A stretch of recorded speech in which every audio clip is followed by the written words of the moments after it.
Hello friends, welcome to BPSC quest. तो friends, अभी हम लोग क्या करते हैं कि जुलाई मंथ का करंट अफेयर जो पार्ट 2 है उसको हम लोग एक बार कवर कर लेते हैं। ये जुलाई मंथ का करंट अफेयर जो कि विजन आईएएस के मैगजीन का एक शॉर्ट नोट्स इसको आप बोल सकते हैं। तो ये एक शॉर्ट नोट्स है और इसमें हम लोग क्या करेंगे इस सीरीज में कि जो भी जनवरी से लेकर अक्टूबर तक का जो भी करंट अफेयर होगा विजन आईएएस का, सबसे पहले तो हम उसे कंप्लीट करेंगे। और अगर बाद में टाइम मिला तो अपन क्या करेंगे, जो प्रतियोगिता दर्पण का जो मैगजीन है उसको हम लोग एक बार कवर कर लेंगे। लेकिन पहले हम लोग क्या करते हैं, विजन आईएएस का जो मैगजीन है इसको हम लोग खत्म करते हैं। अच्छा, इसमें पहले हम लोग इससे पहले फरवरी मंथ का विजन आईएएस का मैगजीन तो कवर कर ही चुके हैं, साथ ही साथ प्रतियोगिता दर्पण का भी मैगजीन कवर किया जा चुका है। तो इस दोनों को आप एक साथ देख सकते हैं। और इसके अलावा जून मंथ का भी कंप्लीट हो चुका है, जुलाई मंथ का इसके साथ ही कंप्लीट हो जाएगा। तो ये 3 मंथ्स हम लोगों ने ऑलरेडी कवर कर दिया है। इसके बाद हम लोग क्या करेंगे, मार्च और अप्रैल मंथ का एक बार कवर कर लेंगे। तो पहले टॉपिक के साथ स्टार्ट करते हैं, अर्बन नक्सलिज्म। अभी देखिए क्या हुआ कि महाराष्ट्र गवर्नमेंट ने अभी एक बिल पास किया है जिसमें अर्बन नक्सलिज्म को कर्ब करने का बात किया गया है। अच्छा, साथ ही साथ जो बिल पास किया गया है इसमें, तो इसमें मजिस्ट्रेट को यह पावर दिया गया है कि जो भी अगर अनलॉफुल एक्टिविटी में अगर पकड़े जाते हैं या कोई भी अनलॉफुल एक्टिविटी परफॉर्म करते हैं, तो इसमें मजिस्ट्रेट को यह पावर है कि उस ऑर्गेनाइजेशन को बैन कर सकता है। और ये किसके द्वारा किया जाता है, मजिस्ट्रेट के द्वारा किया जा सकता है। और ये कहाँ के सरकार ने पास किया इस लॉ को, तो ये महाराष्ट्र गवर्नमेंट ने अभी इस लॉ को पास किया है। जो अर्बन नक्सलिज्म है वो सिंपल, अगर जो नक्सलिज्म होता है उसी की तरह से अगर ये अर्बन नक्सलिज्म भी है, उसी का एक पार्ट है अर्बन नक्सलिज्म। अच्छा देखिए, अर्बन नक्सलिज्म को और क्या लेफ्ट विंग एक्सट्रीमिस्ट भी बोला जाता है। अब लेफ्ट विंग क्या होता है कि देखिए, लेफ्ट विंग एक तरीके से रेडिकल ग्रुप की तरह होता है। मतलब कि ये गवर्नमेंट को उखाड़ फेंकने की बात करता है। तो देखिए, जो नक्सलिज्म है इसका शुरुआत कहाँ से हुआ था, इसका शुरुआत हुआ था वेस्ट बंगाल से। और वेस्ट बंगाल में कहा, वेस्ट बंगाल में एक जगह था नक्सलबाड़ी, यहीं से इस नक्सलिज्म की शुरुआत हुई थी। और ये हुआ था 1967 में। अभी देखिए कि बिहार में अभी फिलहाल टोटल कितना, 10 जिला है जो नक्सलिज्म से प्रभावित है। तो इस जिला में कैमूर, औरंगाबाद, गया, नवादा, लखीसराय, जमुई, बांका, मुंगेर और पश्चिम चंपारण है। तो ये टोटल 10 जिला है बिहार में जो कि नक्सलिज्म से प्रभावित है। इससे पहले क्या किया गया था कि बिहार में जो 6 जिला है उसको नक्सल फ्री घोषित किया गया था, और ये पिछले साल ही किया गया था शायद। इसको नक्सल फ्री घोषित किया गया था, कितने जिला को, 6 आउट ऑफ 16। तो अभी रेस्ट कितना बच गया, नेक्स्ट 10 जिला ऐसा है जो नक्सल प्रभावित है। और यहाँ अभी आप मैप में भी देख सकते हैं कि जो नक्सल प्रभावित जो मोस्टली एरिया है वो कहाँ का है, वो महाराष्ट्र छत्तीसगढ़ का ये बॉर्डर वाला जो एरिया है, यहाँ पे नक्सलिज्म बहुत ही ज्यादा एक्टिव है। और इसके साथ साथ बिहार में अगर हम लोग बात देखें करें तो देखिए, ये पश्चिम चंपारण और ये जो ईस्टर्न यूपी का जो पार्ट है और ये वेस्टर्न बिहार का जो पार्ट है, ये वाला पार्ट नक्सलिज्म से ये वाला पार्ट भी प्रभावित है। इसके साथ साथ बिहार में और भी 10 जिले हैं, जैसे कि यहाँ लिस्ट आपने देखा ही है। तो ये 10 जिला भी नक्सल से प्रभावित एरिया है। अभी देखिए, इसके अलावा एक करेंट का न्यूज है कि अभी अमित शाह ने अभी अनाउंस किया था कि भारत को 2026 तक नक्सल फ्री कर दिया जाएगा, नक्सल फ्री इंडिया। और ये टारगेट किसका है, ये अमित शाह ने अभी घोषित किया था। साथ ही साथ बिहार के टोटल कितने, जो 38 डिस्ट्रिक्ट है, 38 डिस्ट्रिक्ट, इसमें अभी नक्सल काफी रूप से एक्टिव है। और बिहार में कितना है इसमें टोटल में, 10 इन बिहार। तो ये था अर्बन नक्सलिज्म के बारे में। अगला है सैबेक्स 2। अभी सैबेक्स 2 क्या है, यह एक तरीके का क्या है, एक्सप्लोजिव है। अभी इस एक्सप्लोजिव को इंडियन नेवी के द्वारा सर्टिफाई किया गया है, इंडियन नेवी के द्वारा इसको सर्टिफाई किया गया है कि इसको यूज में लिया जाएगा आर्म्ड फोर्सेस के द्वारा। और इसको जो डेवलप किया है, डेवलप करने वाली एजेंसी का नाम है ईईएल, मतलब कि Economic Explosive Limited. EEL Economic Explosive Limited ने इसको क्या किया है, डेवलप किया है। और इंडियन नेवी ने इसको भी सर्टिफाई किया गया है। अच्छा, जो सैबेक्स 2 है इसके अलावा अभी दो और एक्सप्लोसिव को मतलब कि इंडियन नेवी ने अभी सर्टिफाई किया था इससे पहले, उसका नाम क्या है, सीटमेक्स 1 और सीमेक्स 4। अब सीटमेक्स 1 और सीमेक्स 4 जो है यह एक तरीका थर्मोबारिक एक्सप्लोसिव है। और थर्मोबारिक एक्सप्लोसिव क्या होता है कि देखिए कोई भी एक्सप्लोसिव अगर एक्सप्लोड करता है, मान लीजिए एक्सप्लोड करता है तो क्या करता है, ये हीट जनरेट करेगा। तो जो थर्मोबारिक एक्सप्लोसिव होता है ये high amount of heat produce करता है, high amount of heat. Normal मतलब जो एक्सप्लोसिव होगा इससे ज्यादा अमाउंट में हीट प्रोड्यूस करेगा, और इसका खासियत ये होगा कि ये जो हीट प्रोड्यूस होगा वो एक्सटेंडेड टाइम के लिए होगा, मतलब जो नॉर्मल टाइम होगा उससे ज्यादा टाइम के लिए एक्सप्लोड करेगा। साथ ही साथ ये मतलब ये भी, ये दोनों तीनों, ये तीनों क्या है, नॉन एटॉमिक या कहिए कि नॉन न्यूक्लियर एक्सप्लोसिव है।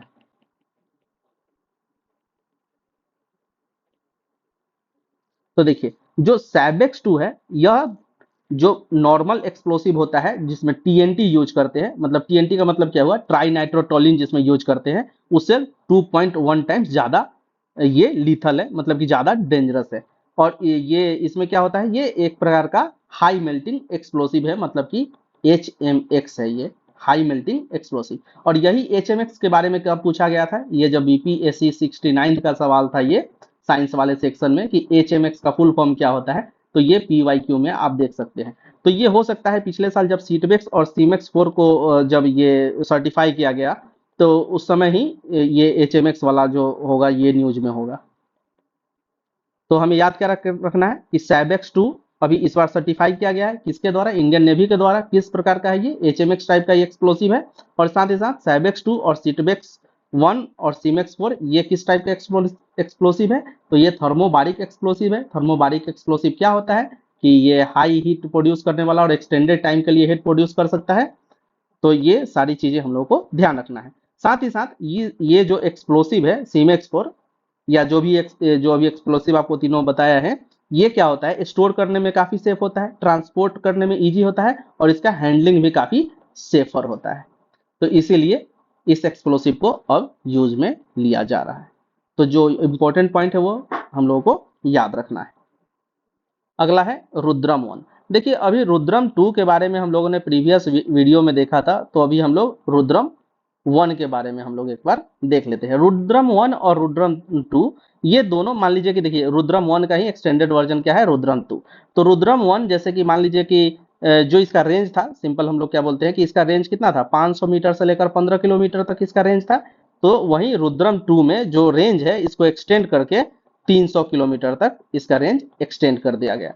तो दोनों लगभग सेम सेम चीज है, लेकिन हम लोग इसमें डिफरेंस भी एक बार देख लेंगे और इसका जो जो खासियत है उसको हम लोग देख लेते हैं। तो हम लोग रुद्रम 1 के बारे में सबसे पहले हम लोग देखते हैं। देखिए यह एक तरीके का surface air to surface missile है। देखिए ये हवाई जहाज सुखोई मार्क 30 से, मतलब कि ये सुखोई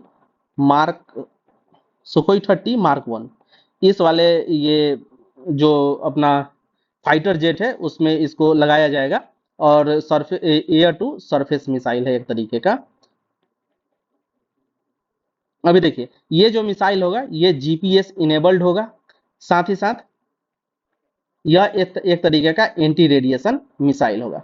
अब एंटी रेडिएशन मिसाइल है तो दोनों, जो रुद्रम 1 बोलिए या रुद्रम 2 बोलिए, ये दोनों एंटी रेडिएशन मिसाइल है। साथ ही साथ जो ये रेडियो सिग्नल्स है, जो रेडियो सिग्नल्स है और जो हीट सिग्नल्स होते हैं, हीट रेडिएशंस जो होते हैं, इन दोनों को ये डिटेक्ट करके और फिर इसको ऑपरेट किया जाता है, या फिर ये टारगेट को क्या करता है, हिट करता है। तो देखिए तो रुद्रम 1 और रुद्रम 2 है, यह एक तरीके का NGRM मिसाइल है। NGRM मिसाइल कहने का मतलब क्या हुआ, देखिए यहाँ NGRM मिसाइल का मतलब क्या हुआ, new generation anti radiation missile, मतलब कि NGRM एक तरीका है NGRAM मिसाइल है। अभी देखिए ये जो रुद्रम 1 का जो स्पीड होगा, ये स्पीड कितना है, ये स्पीड होगा आपका 1.2 मैक का, 1.2 मैक। यहाँ पे नोट तो किया है, एक बार यहीं से दिखा देता हूँ आपको।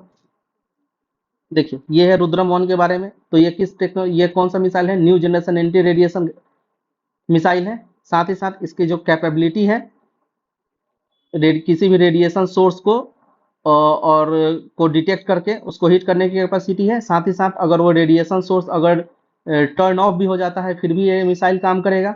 इसका जो स्पीड है 0.6 मैक से लेकर 2 मैक के बीच में इसका स्पीड है। एल्टीट्यूड कितना से ऑपरेट किया जा सकता है इसको? 500 मीटर एल्टीट्यूड से लेकर 15 किलोमीटर एल्टीट्यूड से इसको ऑपरेट किया जा सकता है। और साथ ही साथ यह एक तरीके के स्मार्ट सिस्टम पे बेस्ड है। अब स्मार्ट सिस्टम के बारे में आपको पहले बताया जा चुका है प्रीवियस लेक्चर्स में। तो स्मार्ट सिस्टम का मतलब क्या होता है? Supersonic missile assisted release of torpedo system है। ये स्मार्ट सिस्टम अभी डीआरडीओ के द्वारा डेवलप किया गया है। तो इस टेक्नोलॉजी पे ये काम करेगा। अब देखिए अगर हम लोग स्पीड की बात करते हैं, अब रुद्रम 1 और रुद्रम 2 में, मतलब ये देखिए इधर क्या है, इधर है आपका रुद्रम 2 और इधर क्या है, रुद्रम 1। इन दोनों में हम लोग जो बेसिक डिफरेंसेज है उसको हम लोग एक बार देख लेते हैं। जैसे कि देखिए जो रेंज होगा रुद्रम 2 का 300 किलोमीटर, लेकिन रुद्रम 1 का जो रेंज होगा, मतलब एरियल रेंज का हम लोग बात कर रहे हैं, तो ये होगा, सॉरी ये कहाँ गया, ये होगा आपका 15 किलोमीटर से यहाँ, ये होगा 500 मीटर से 15 किलोमीटर तक। और ये जो स्पीड होगा, तो रुद्रम 2 का स्पीड जो होगा 5.5 मैक होगा, जबकि रुद्रम 1 का जो स्पीड होगा 0.6 से लेकर 2 मैक के बीच में होगा। तो देखिए अब हम लोग स्पीड का एक बार बात करते हैं। ये मैक नंबर क्या होता है, मैक स्पीड का हम लोग एक बार बात करते हैं कि देखिए यह एक तरीके का रेशियो होता है, जिसमें मैक नंबर एक रेशियो होता है जिसमें जो किसी भी ऑब्जेक्ट का स्पीड को अगर साउंड के एक्चुअल स्पीड से डिवाइड कर देते हैं तो एक मैक नंबर निकलता है। तो मैक स्पीड को हम लोग क्या बोलते हैं? Sonic speed. और मान लीजिए 1 मैक से अगर ऊपर चला गया कोई स्पीड तो इसको हम लोग बोलेंगे सुपरसोनिक। मतलब कितना तक? 1 मैक से लेकर 5 मैक तक के स्पीड को हम लोग बोलेंगे सुपरसोनिक स्पीड। और अगर 5 मैक से भी ऊपर स्पीड अगर चला जाता है, ग्रेटर देन 5 मैक, तो इसको हम लोग क्या बोलेंगे? इसको बोलेंगे हम लोग हाइपरसोनिक। तो देखिए ये जो मिसाइल है रुद्रम 2, इसका स्पीड कितना है? 5.5 मैक। तो यह किस तरीके का मिसाइल हुआ? यह हुआ हाइपरसोनिक मिसाइल।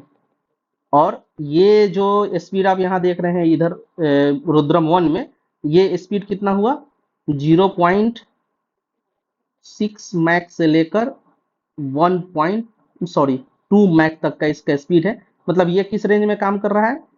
ये सब सोनिक से लेकर सुपर सोनिक वाले स्पीड रेंज में ये काम कर रहा है। तो ये सब कुछ था रुद्रम 1 और रुद्रम 2 के बारे में। तो ये सब कुछ चीजें हैं जिसको हम लोगों को याद रखना है। और बाकी जो डिटेल है एक बार आप लोग देख लेंगे, यहाँ दिया हुआ है डिटेल, तो इसको आप लोग खुद से भी एक बार पढ़ लेंगे। अगला है जोरावर टैंक। अभी देखिए जो जोरावर टैंक है यह एक तरीके का एम्फीबियस टैंक है। एम्फीबियस टैंक कहने का मतलब क्या हुआ? देखिए ये वाटर में भी ये ऑपरेट करेगा और साथ ही साथ ये लैंड पे भी, और हिली जो टेरेन होता है, टेरेन में भी ये ऑपरेट करेगा। तो इसीलिए इसको क्या बोला जा रहा है? वाटर और लैंड दोनों पे काम करने के कारण इसको बोला जाएगा एम्फीबियस टैंक, इसको हम लोग बोल सकते हैं। तो देखिए ये है जोरावर टैंक, और जोरावर टैंक किसके द्वारा डेवलप किया गया है? तो यह डीआरडीओ के साथ एल&टी ऑर्गेनाइजेशन जो है, इन दोनों ने मिलकर इस टैंक को डेवलप किया है। Jointly developed by DRDO and private sector from L&T. अब देखिए ये जो टैंक का नेमिंग है, ये जनरल जोरावर सिंह के नाम पर इस टैंक का नाम जोरावर टैंक रखा गया है। अभी देखिए जोरावर एक मिसाइल भी था, किसका? पाकिस्तान का। तो हम लोगों को कंफ्यूज नहीं हो रहा है। अगर मिसाइल का बात करें तो मिसाइल है पाकिस्तान का, पाकिस्तान का क्या है? मिसाइल है। लेकिन अगर टैंक का बात करें जोरावर टैंक, तो कहाँ गया है? ये इंडियन टैंक है। और ये किसके नाम पे है? जनरल जोरावर सिंह के नाम पर इसका नाम रखा गया है।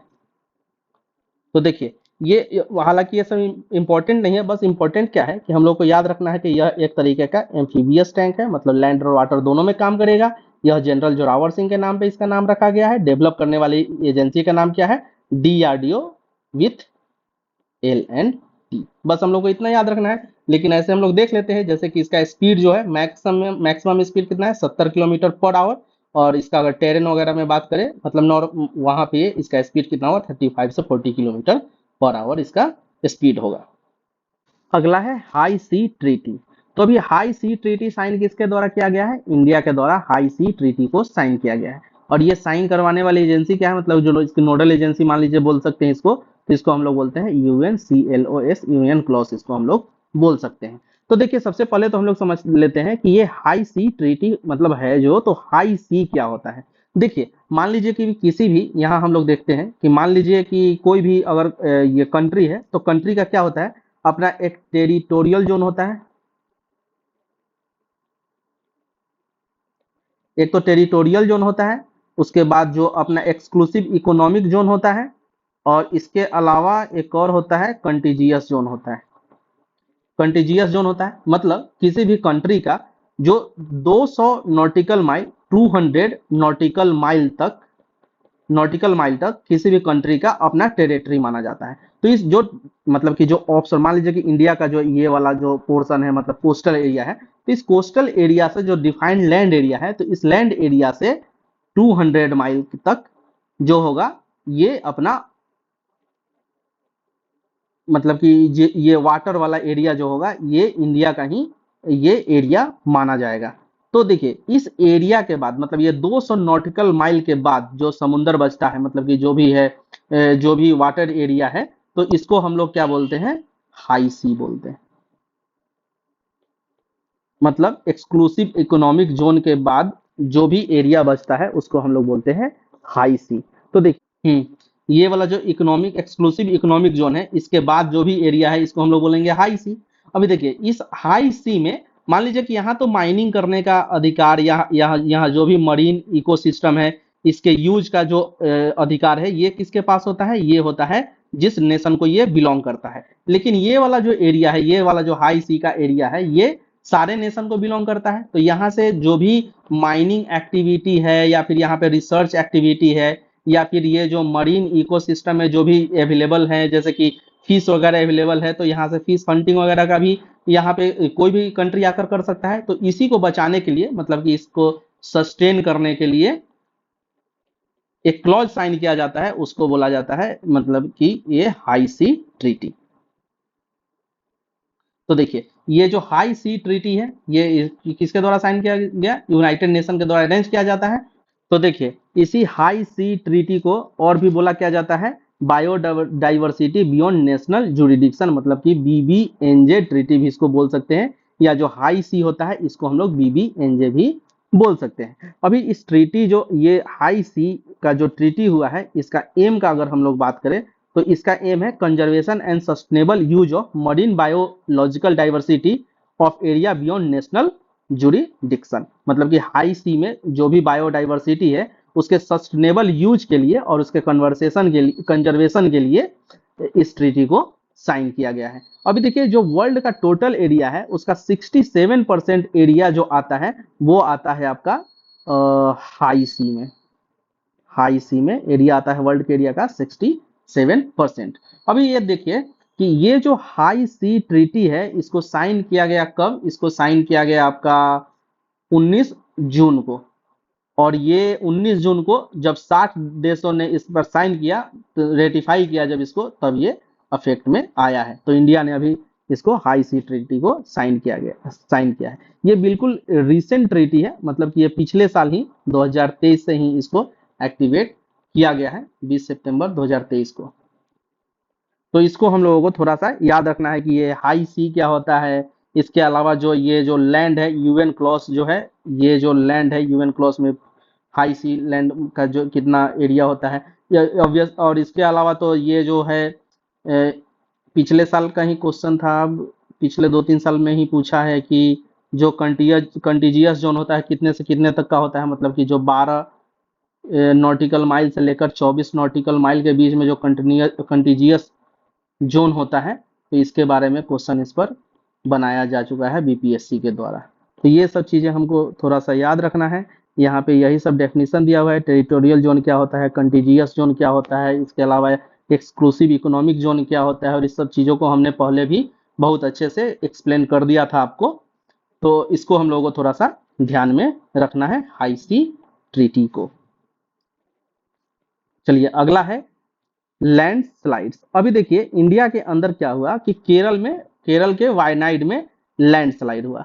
वायनाड में जब लैंडस्लाइड हुआ तो ये लगभग मतलब कि ये 4 जो गांव है वायनाड डिस्ट्रिक्ट में, इसको काफी ज्यादा अफेक्ट किया। चूरामल और मंडाकई विलेज, ये 4 विलेज है।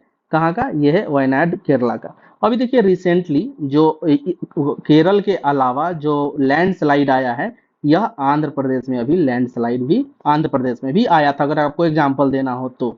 और साथ ही साथ आज के डेट में ही न्यूज है कि जो आज अगर आपने न्यूज़पेपर देखा होगा तो जो केदारनाथ यात्रा जो चल रहा है, तो वहां पे भी लैंडस्लाइड हुआ है, जिसमें 4 लोग मतलब कि फुल जो पिलग्रिम्स है उनका डेथ हो गया है। तो ये है लैंडस्लाइड के बारे में ये न्यूज है। तो कहाँ आया था लैंडस्लाइड जो सबसे खतरनाक वाला था अभी? ये केरला के वायनाड में। तो देखिए केरला के हाँ ठीक है। तो हम लोग देखते हैं कि लैंडस्लाइड्स के कॉजेज क्या क्या हो सकते हैं। तो देखिए लैंडस्लाइड मेनली जो वेस्टर्न घाट है, यहाँ आप देख रहे हैं वेस्टर्न घाट में, और जो ये हिमालयन रेंज है, यहाँ पे लैंडस्लाइड आने का मतलब कि बहुत ही ज्यादा प्रोन एरिया है ये सब। ये बहुत ही ज्यादा प्रोन एरिया है। तो इसमें दो दो भाग में इसको हम लोग डिवाइड कर देते हैं, एक तो क्या वेस्टर्न घाट और दूसरा क्या हिमालयन रेंज में। तो अगर हिमालयन रेंज में बात करें तो लैंडस्लाइड आने का कारण जो टेक्टोनिक मूवमेंट मतलब टेक्टोनिक अनस्टेबिलिटी है, साथ ही साथ यहाँ का सेडिमेंटेशन जो है वो लूज सेडिमेंटेशन है, और हाइड्रो पावर प्रोजेक्ट जो बनाया गया है इसके कारण भी लैंडस्लाइड आ जाता है। और जो भी डेवलपमेंट के एक्टिविटी होते हैं, जैसे कि अभी आपका देखिए अरुणाचल प्रदेश में ही जो अभी सुरंग बनाया गया, क्या नाम था उसका? सेला टनल। जो सेला टनल बनाया गया था, तो इस प्रकार की जो भी टनल बनाने की एक्टिविटी होती है, तो उसमें जो उसके कारण मतलब कि जो नेचर होता है वो डिस्टर्ब होता है और लैंडस्लाइड आने का खतरा बढ़ जाता है।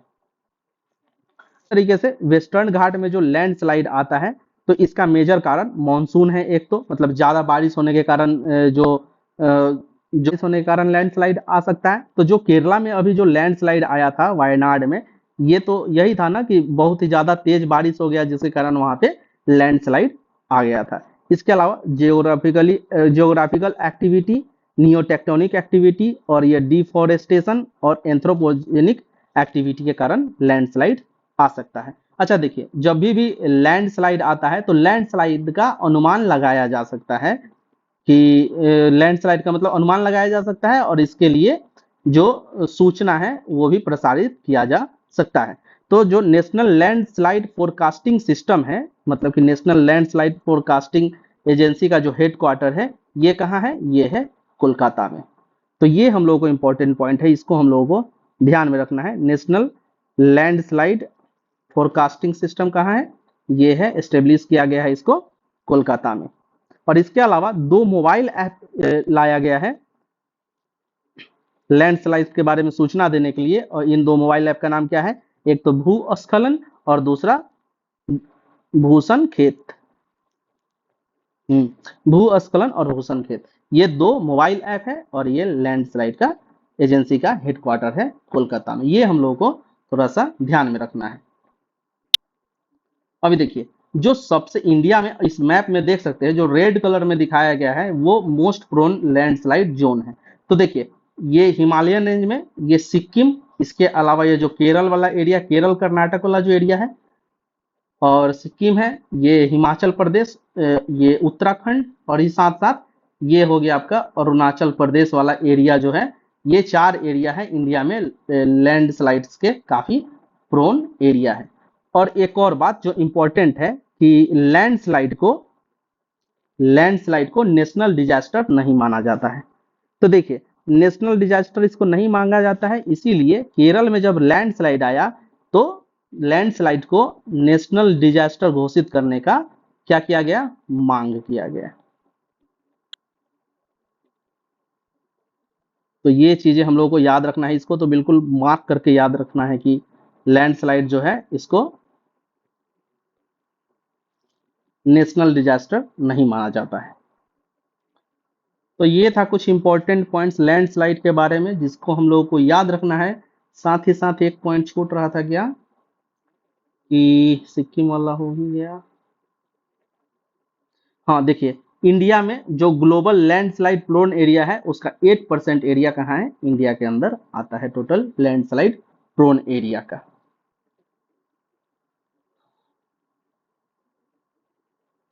और बाय डेफिनेशन अगर हम लोग बात करें लैंडस्लाइड का तो ये क्या है, और landslide is a mass movement of material such as rocks, earth debris on a steep slope. तो इसको हम लोग क्या बोलेंगे, लैंडस्लाइड। और ये क्या होता है, ग्रेविटी के इन्फ्लुएंस में होता है।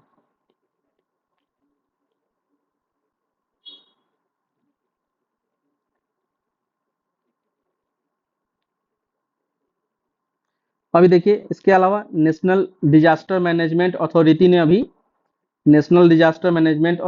अभी एक लैंडस्लाइड रिस्क मिटिगेशन स्कीम को लॉन्च किया था, तो इसको हम लोगों को थोड़ा सा ध्यान में रखना है। और एक होता है सेंडाई फ्रेमवर्क। अब देखिए सेंडाई फ्रेमवर्क क्या होता है, इसको एक बार हम लोग देख लेते हैं।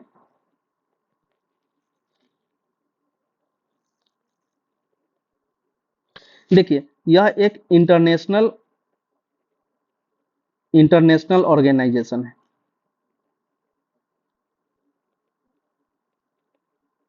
और ये क्या करता है, जो डिजास्टर होता है इसके रिस्क को कम करने के लिए ये एग्रीमेंट साइन किया जाता है, ये एक फ्रेमवर्क तैयार करता है, इसको हम लोग क्या बोलते हैं, सेंडाई फ्रेमवर्क। अभी देखिए, बिहार जो अपना था सेंडाई फ्रेमवर्क को साइन करने वाला one of the first state था।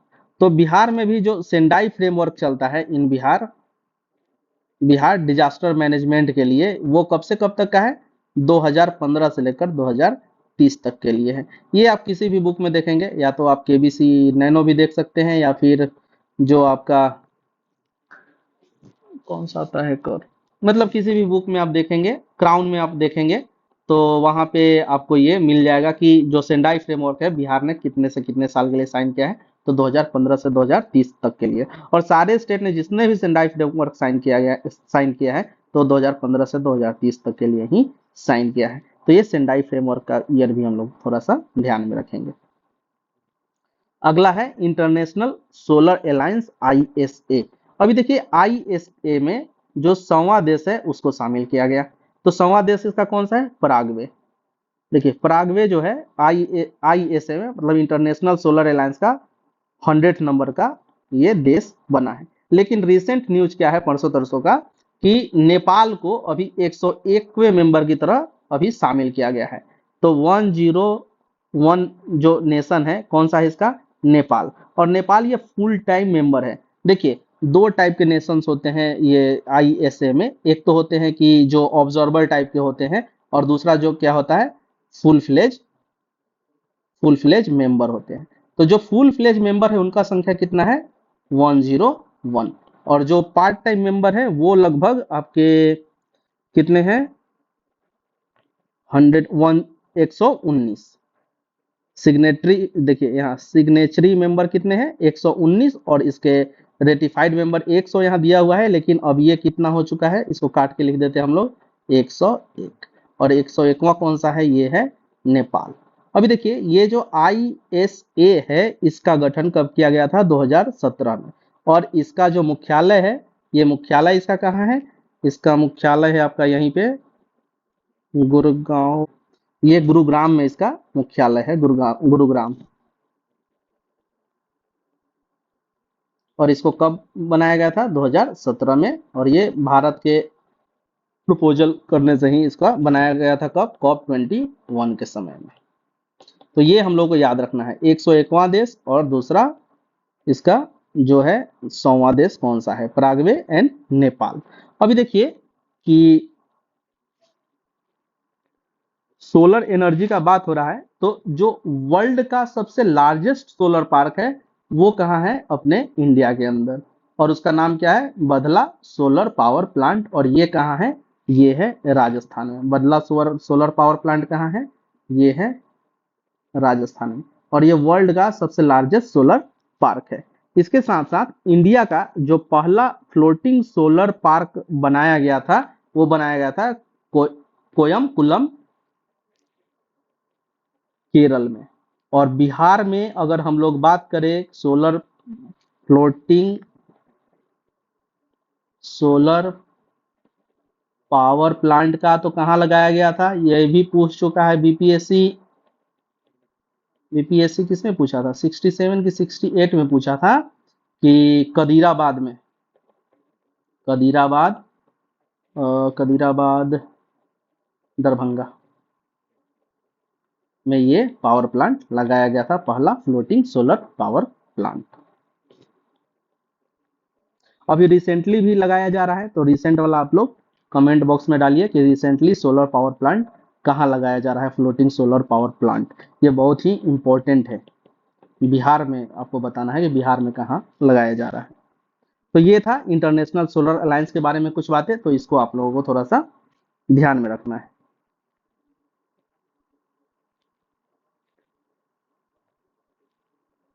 ये है पूरा जेनेसिस, कैसे कैसे इसका हुआ था सोलर पावर प्लांट का जो है, तो मतलब कि आईएसए का, इंटरनेशनल सोलर अलायंस का गठन क्यों हुआ, कैसे हुआ, तो ये सब है।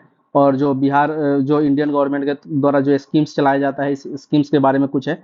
अच्छा, यहाँ एक स्कीम्स रह गया दो, तो देखिए एक सूर्या नूतन स्कीम है। तो इसमें क्या है, सूर्या नूतन स्कीम में इंडोर सोलर कुकिंग जो यूटेंसिल्स है उसको तैयार किया जाता है, और ये किसके द्वारा किया गया है, आईओसीएल के द्वारा इसको चलाया जा रहा है। इसके अलावा भारत सरकार की तरफ से कुसुम योजना हो गया आपका, ये सोलर योजना है।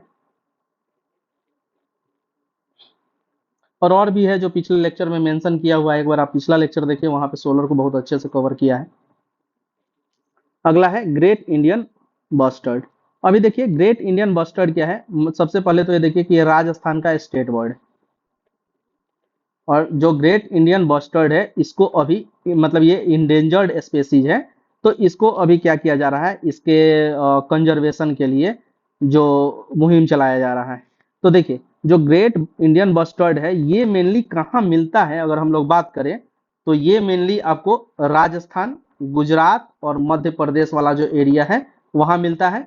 और साथ ही साथ अगर हम लोग ईस्टर्न पार्ट में बात करें तो आंध्र प्रदेश में, और वेस्टर्न पार्ट में अगर हम लोग बात करें तो देखिए गुजरात में, साथ ही साथ ये आपका ये राजस्थान में, और इसके साथ साथ ये एमपी में आपको मिलेगा। तो ये 4 स्टेट्स में मेनली आपका मिलता है क्या, ग्रेट इंडियन बस्टर्ड। अभी देखिए बस्टर्ड है, इसके टोटल कितने 4 स्पेसीज है। पहला Bengal florican, MacQueen bustard, great Indian bustard और लेजर फ्लोरिकन। अभी देखिए जो लेजर फ्लोरिकन है और ग्रेट इंडियन बस्टर्ड है, इनको सेव करने के लिए ये अभियान चलाया जा रहा है।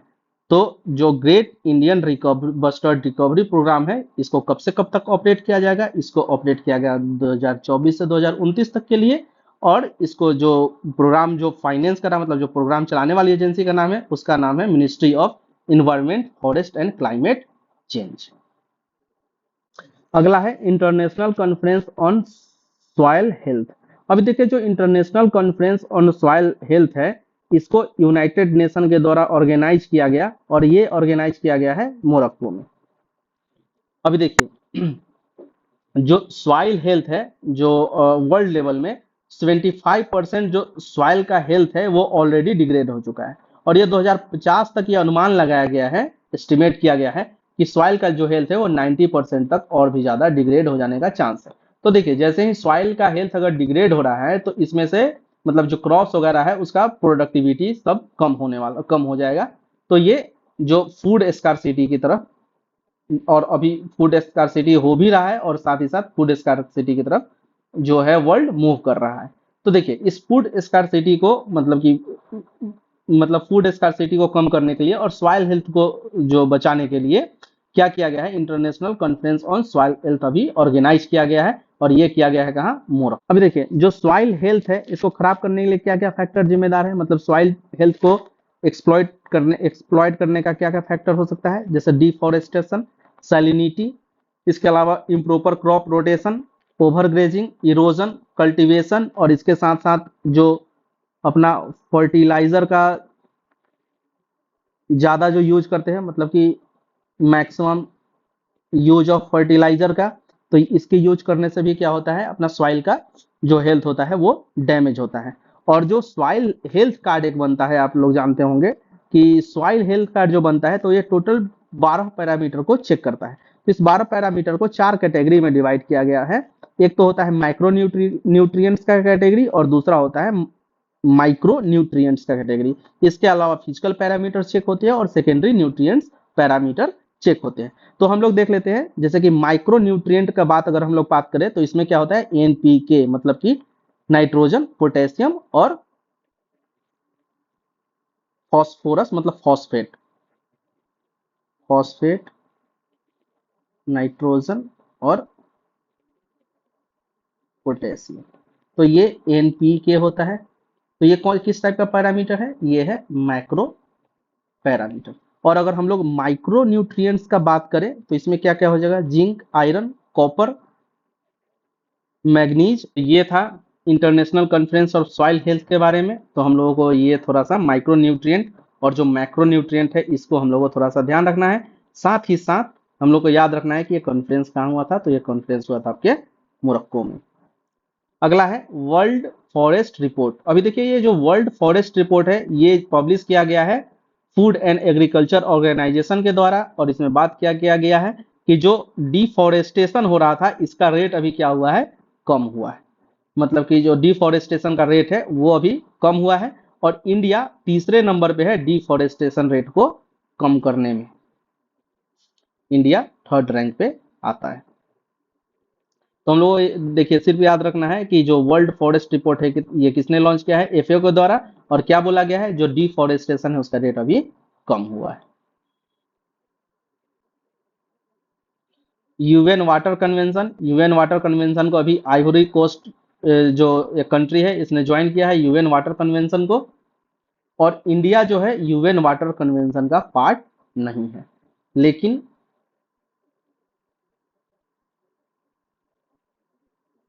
इंडस इंडस वाटर ट्रीटी जो है वो यूएन वाटर कन्वेंशन का ही एक पार्ट है।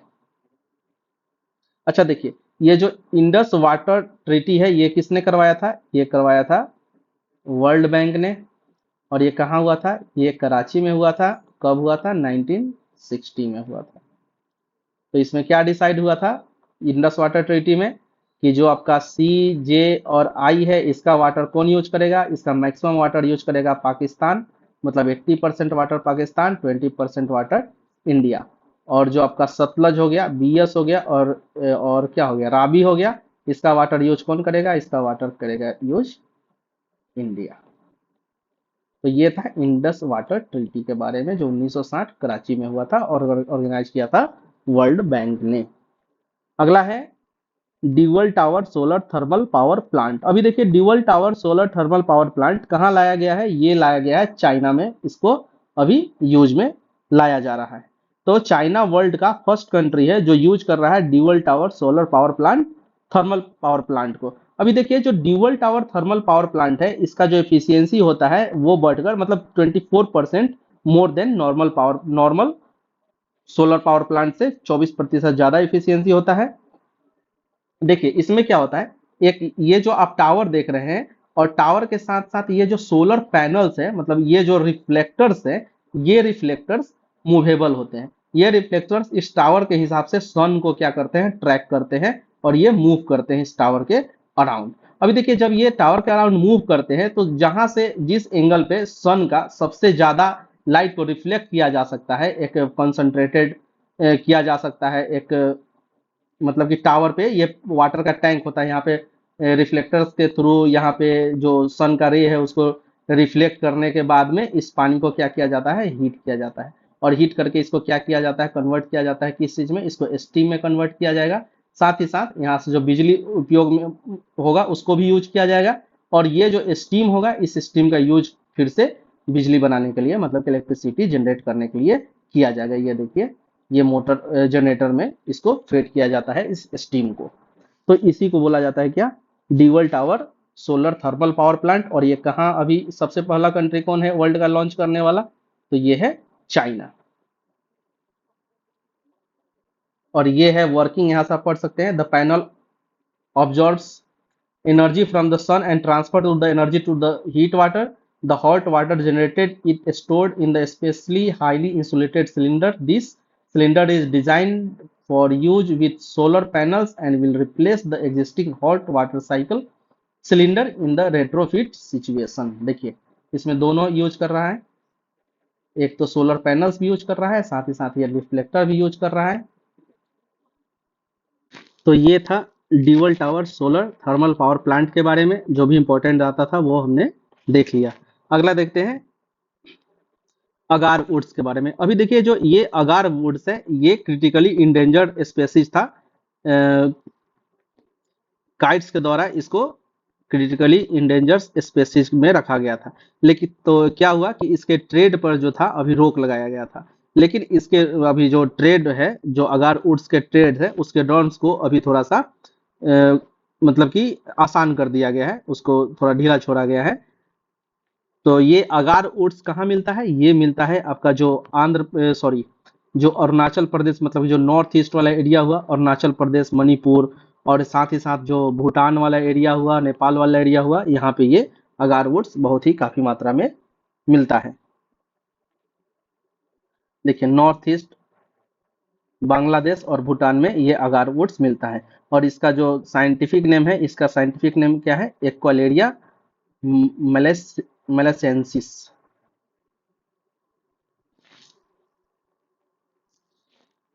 तो अगारवुड कहाँ से मिलता है? ये नॉर्थ ईस्ट में मिलता है। इसके बारे में पहले भी बताए हैं, एक बार पुराना वीडियो में भी देखिएगा। अगला है मेगाफोना। अभी देखिए मेगाफोना जो है स्पेसीज, उसका एक नेस्ट मिला है, मतलब जो ऑस्ट्रिच नेस्ट मिला है कहाँ? ये मिला है आपका आंध्र प्रदेश में। तो जो ऑस्ट्रिच नेस्ट है ये वर्ल्ड का सबसे पुराना और सबसे बड़ा ऑस्ट्रिच नेस्ट अभी हम लोगों को मिला है आंध्र प्रदेश में। और ये आंध्र प्रदेश के कहाँ? आंध्र प्रदेश में ये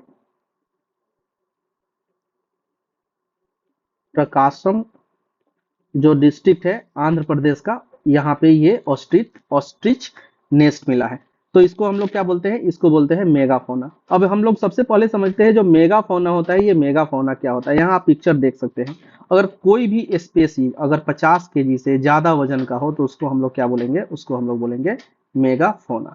तो ये कोई भी एनिमल, हाँ कोई भी स्पेसीज 50 केजी से ज्यादा हो तो इसको हम लोग बोलेंगे मेगाफोना।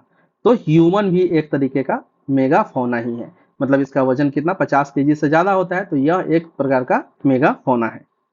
अच्छा देखिए ये एक जगह 50 केजी लिखा हुआ था और एक जगह यह 46 केजी लिखा हुआ था, तो ये दोनों हम लोग थोड़ा सा ध्यान में रखेंगे।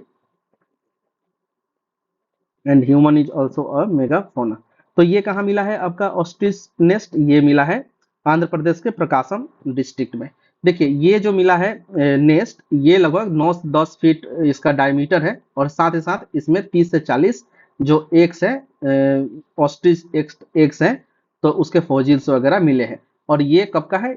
41,000 साल पुराना, 41,000 ईयर्स ओल्ड ये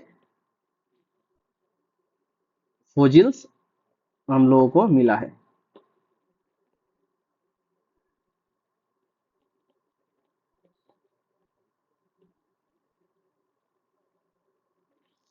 तो ये हम लोग को याद रखना है। मेगाफोना कहाँ मिला है? ये मिला है आंध्र प्रदेश के प्रकाशम डिस्ट्रिक्ट में।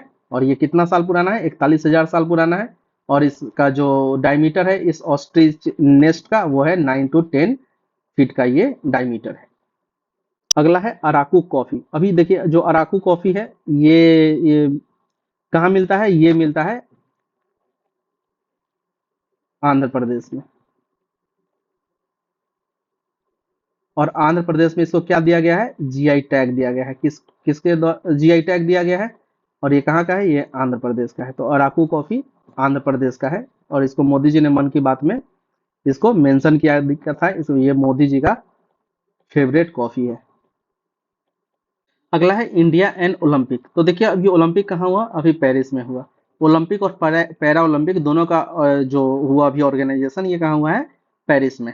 तो इंडिया, अगर हम लोग ओलंपिक का अगर हम लोग हिस्ट्री का बात करें तो ओलंपिक सबसे पहले स्टार्ट कहाँ से हुआ था? तो ये हुआ था एथेंस ग्रीस से, ओलंपिक का स्टार्ट हुआ था, और ये 1896 2006 में हुआ था। तो देखिए इंडिया इसका मेंबर ओलंपिक का जो मेंबर बना है, मतलब ओलंपिक एसोसिएशन इंडिया के अंदर जो बना है वो बना है आपका 1927 में, और इसके जो पहले चेयरमैन थे वो कौन थे? सर दोराबजी टाटा। तो ये 1927 में इंडिया में ओलंपिक एसोसिएशन को बनाया गया।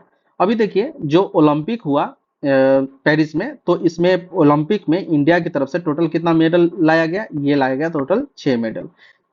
गोल्ड 0, सिल्वर 1 और ब्रोंज 5। और अगर हम लोग नाम देखें तो देखिए मनु भाकर को मिला था, मतलब जो पहला गोल्ड लाया था ये मनु भाकर को 10 मीटर एयर पिस्टल में ये मिला था मेडल, ये था ब्रोंज मेडल। इसके साथ साथ मन्नू भाकर और जो सरबजोत सिंह का एक पेयर था, तो इसने भी 10 मीटर एयर पिस्टल में ब्रॉन्ज मेडल हासिल किया था। तो जो स्वप्निल कुसाले ये है 50 metre air rifle. Team India hockey में इसमें ब्रोंज, और नीरज चोपड़ा जेवलिन में सिल्वर, और अमन सहरावत रेसलिंग में ब्रोंज। तो ये टोटल 5 ब्रोंज और 1 सिल्वर लाया गया था किसके द्वारा? नीरज चोपड़ा के द्वारा। और जो 2 ब्रोंज जीतने वाली जो है वो है मनु भाकर। तो देखिए ये तो था किसके बारे में? ये था ओलंपिक के बारे में। और अगर हम लोग फ्लैग बियरर्स का बात करें, जो ओपनिंग सेरेमनी था, तो इसमें पीवी सिंधु ने और शरद कमाल ने फ्लैग बियर किया था। और जो क्लोजिंग सेरेमनी था तो इसमें मनु भाकर और पीआर श्रीजेश ने ये फ्लैग बियर किया था इंडिया का। और ये ओवरऑल अगर हम लोग बात करें तो नंबर 1 रैंकिंग किसका था? नंबर 1 रैंकिंग था यूएसए का, और यूएसए को टोटल मेडल कितना मिला है? 126। तो हमें ये डाटा भी याद रखना है। तो यूएसए को 40 प्लस 44 प्लस 42, ये डाटा हम लोगों को याद रखना है कि 40 गोल्ड, 44 सिल्वर और 42 ब्रोंज के साथ 126 मेडल लेकर कौन सा कंट्री सबसे मतलब टॉप पे रहा? वो था यूएस। और इंडिया के अगर हम लोग पोजीशन की बात करें तो इंडिया का पोजीशन क्या था? 71st nation. और इसको कितना मिला total medal? 0 gold plus 1 silver plus 5 bronze equal to total 6 medal के साथ इंडिया 71st पोजीशन पे रहा। तो हमें एक तो यहाँ ये फ्लैग बियरर वाला डाटा ओपनिंग और क्लोजिंग दोनों में हमें याद रखना है। साथ ही साथ इंडिया का जो रैंकिंग है 71st रैंकिंग, ये याद रखना है। और जो अमेरिका का रैंकिंग और उसका मेडल के साथ हम लोगों को ध्यान में रखना है। अब फिर हम लोग बात कर लेते हैं अगर पैरा ओलंपिक का। तो पैरा ओलंपिक में अगर हम लोग देखें तो देखिए पैरा ओलंपिक में टोटल कितना मेडल आया? 29 मेडल्स आया।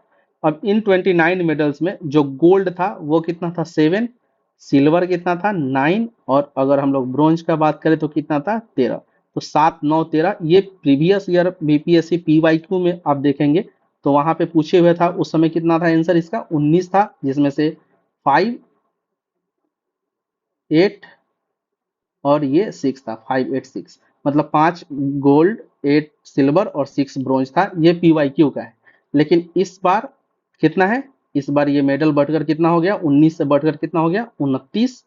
और इंडिया का जो रैंक है वो कितना है? इंडिया का रैंक इंप्रूव होकर हो गया है अभी 18। इंडिया का रैंक कितना है? 18th in para Olympic games. अच्छा, पैरा ओलंपिक्स गेम्स में अगर हम लोग फर्स्ट रैंकर की बात करें तो फर्स्ट रैंकर कौन सा है? फर्स्ट रैंकर है चाइना। और जो 18वें नंबर पे है वो कौन सा कंट्री है? वो है इंडिया। तो देखिए ये नाम है जो मेडलिस्ट है उनका नाम है। तो यहाँ से एक बार ये नाम का लिस्ट भी आप लोग देख लेंगे, जब आपको पीडीएफ मिलेगा तो पीडीएफ में आप लोग देख लेंगे। तो ये था ओलंपिक और पैरा ओलंपिक के बारे में। अब हम लोग आगे देखते हैं। तो आगे है मिस्ड डीपीटी वैक्सीन। अभी देखिए कि जो WHO ने और यूनिसेफ ने मिलकर एक डाटा रिलीज किया है, तो इस डाटा में क्या बताया गया है कि जो भी इम्यूनाइजेशन के लिए जो वैक्सीन लगता है, जैसे डीपीटी का वैक्सीन लगता है, तो इस वैक्सीन को लगभग 1.6 मिलियन बच्चों ने इंडिया में इसको मिस कर दिया है। और अगर ग्लोबल लेवल पे बात करें तो लगभग 2 मिलियन, मतलब 2 से ज्यादा, लगभग 2.5 मिलियन बच्चों ने जो डीपीटी वैक्सीन को है उसको मिस कर दिया है। अभी देखिए ये डीपीटी वैक्सीन क्या होता है, तो ये डीपीटी वैक्सीन डिप्थेरिया, पर्टूसिस और टिटनेस का एक कंबाइंड डोज होता है, जिसको डीपीएटी या डीपीटी वैक्सीन हम लोग बोलते हैं। तो ये भी पीवाईक्यू में पूछा गया है कि जो डीपीटी वैक्सीन होता है तो इसमें किस किस बीमारी के लिए वैक्सीन दिया जाता है। ये 3 ऑप्शन के साथ करेक्ट आंसर चूज करना था।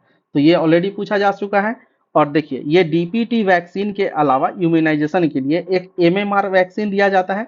तो देखिए एमएमआर वैक्सीन किसके लिए दिया जाता है, MMR measles mumps and R for rubella, इसके लिए ये वैक्सीन दिया जाता है। ये वैक्सीन भी अभी मतलब कि ये था न्यूज में था, न्यूज़पेपर में ही देखा था मैंने।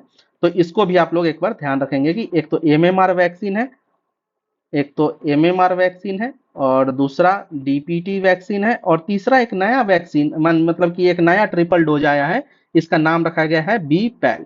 अभी बी पैल किसके लिए है, तो ये है टीबी के इलाज के लिए। मतलब देखिए ये टीबी के इलाज के लिए है। और किस टाइप का टीबी है ये,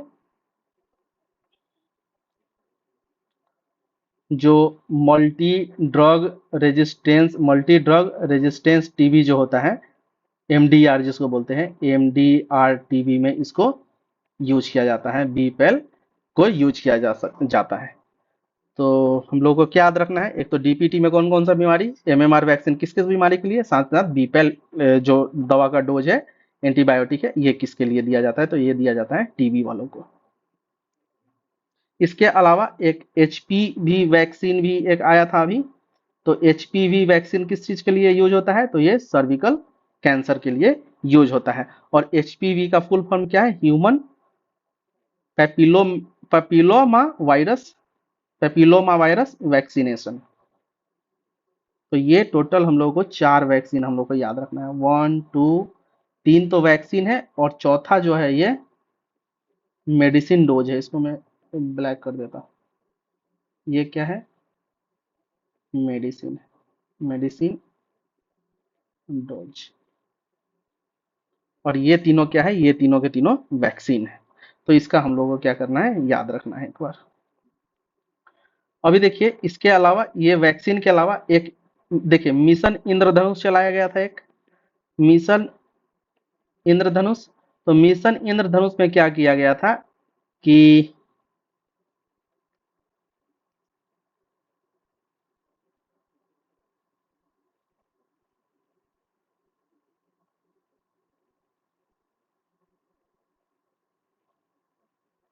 हाँ, मिशन इंद्रधनुष में क्या किया गया था कि जो डीपीटी का जो टिकट लगता है या बीसीजी का टिकट लगता है, इन सब टीका को लगाने के लिए एक मिशन इंद्रधनुष चलाया गया था, जिसमें मल्टीपल प्रोग्राम्स को एक साथ मर्ज किया गया था।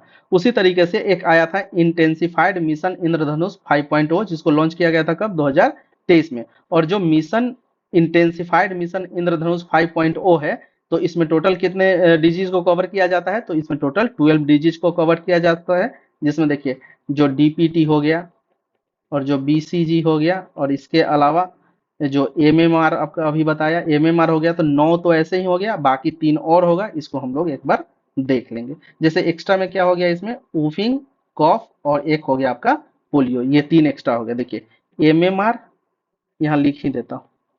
एक तो देखिए MMR plus BCG plus D sorry DPT DPT plus polio plus cough plus W, तो ये हो गया, ये टोटल 12 जो बीमारी है। तो इनसे बचने के लिए क्या चलाया गया था, इंटेंसिफाइड मिशन इंद्रधनुष। तो इसका हम लोग नाम याद रखेंगे, इजी है, आप लोग याद कर सकते हैं।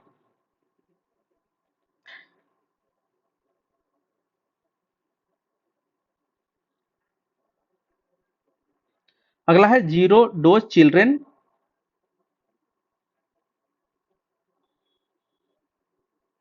तो इसमें भी वही है कि जो 2 मिलियन जो बच्चे हैं लगभग वर्ल्ड वाइड, तो यूमिनाइजेशन जो वाला जो टीका है वो नहीं ले पाए हैं। तो ये डाटा भी रिलीज किया गया है डब्ल्यूएचओ के द्वारा ही।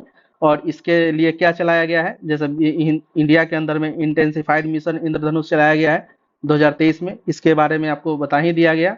और इसके अलावा मिशन जो इंद्रधनुष था, इसको कब लॉन्च किया था, 2014 में। और इसके बारे में भी आपको बता दिया गया था। इसमें एक चीज और है इम्पोर्टेंट कि ये मिशन इंद्रधनुष है, ये चिल्ड्रेन के लिए और उसकी मदर मतलब वुमेन्स के लिए, दोनों के लिए ये मिशन इंद्रधनुष दोनों के इम्यूनाइजेशन के लिए चलाया गया था। और ये जो वर्ल्ड लेवल पर यूनिवर्सल इम्यूनाइजेशन प्रोग्राम जो लॉन्च किया गया था, ये किया गया था 1985 में। तो जो इससे पहले जो हम लोग टॉपिक देखे उसी टॉपिक का ये एक्सटेंडेड वर्जन है, और इसको हम लोग पहले ही देख चुके हैं। टोबैको सेसेशन गाइडलाइन प्रोग्राम किसके द्वारा चलाया गया है? ये चलाया गया है WHO के द्वारा। और इसमें क्या बोला गया है कि मान लीजिए कि जो लोग तंबाकू छोड़ना चाहते हैं, लेकिन अगर वो तंबाकू नहीं छोड़ पा रहे हैं, तो उनके लिए एक मतलब कि उनको गाइड किया जाएगा, काउंसलिंग किया जाएगा उनका। तो इसी को क्या बोला गया है? Tobacco cessation programme. और ये किसके द्वारा चलाया गया है? तो ये WHO के द्वारा चलाया गया है।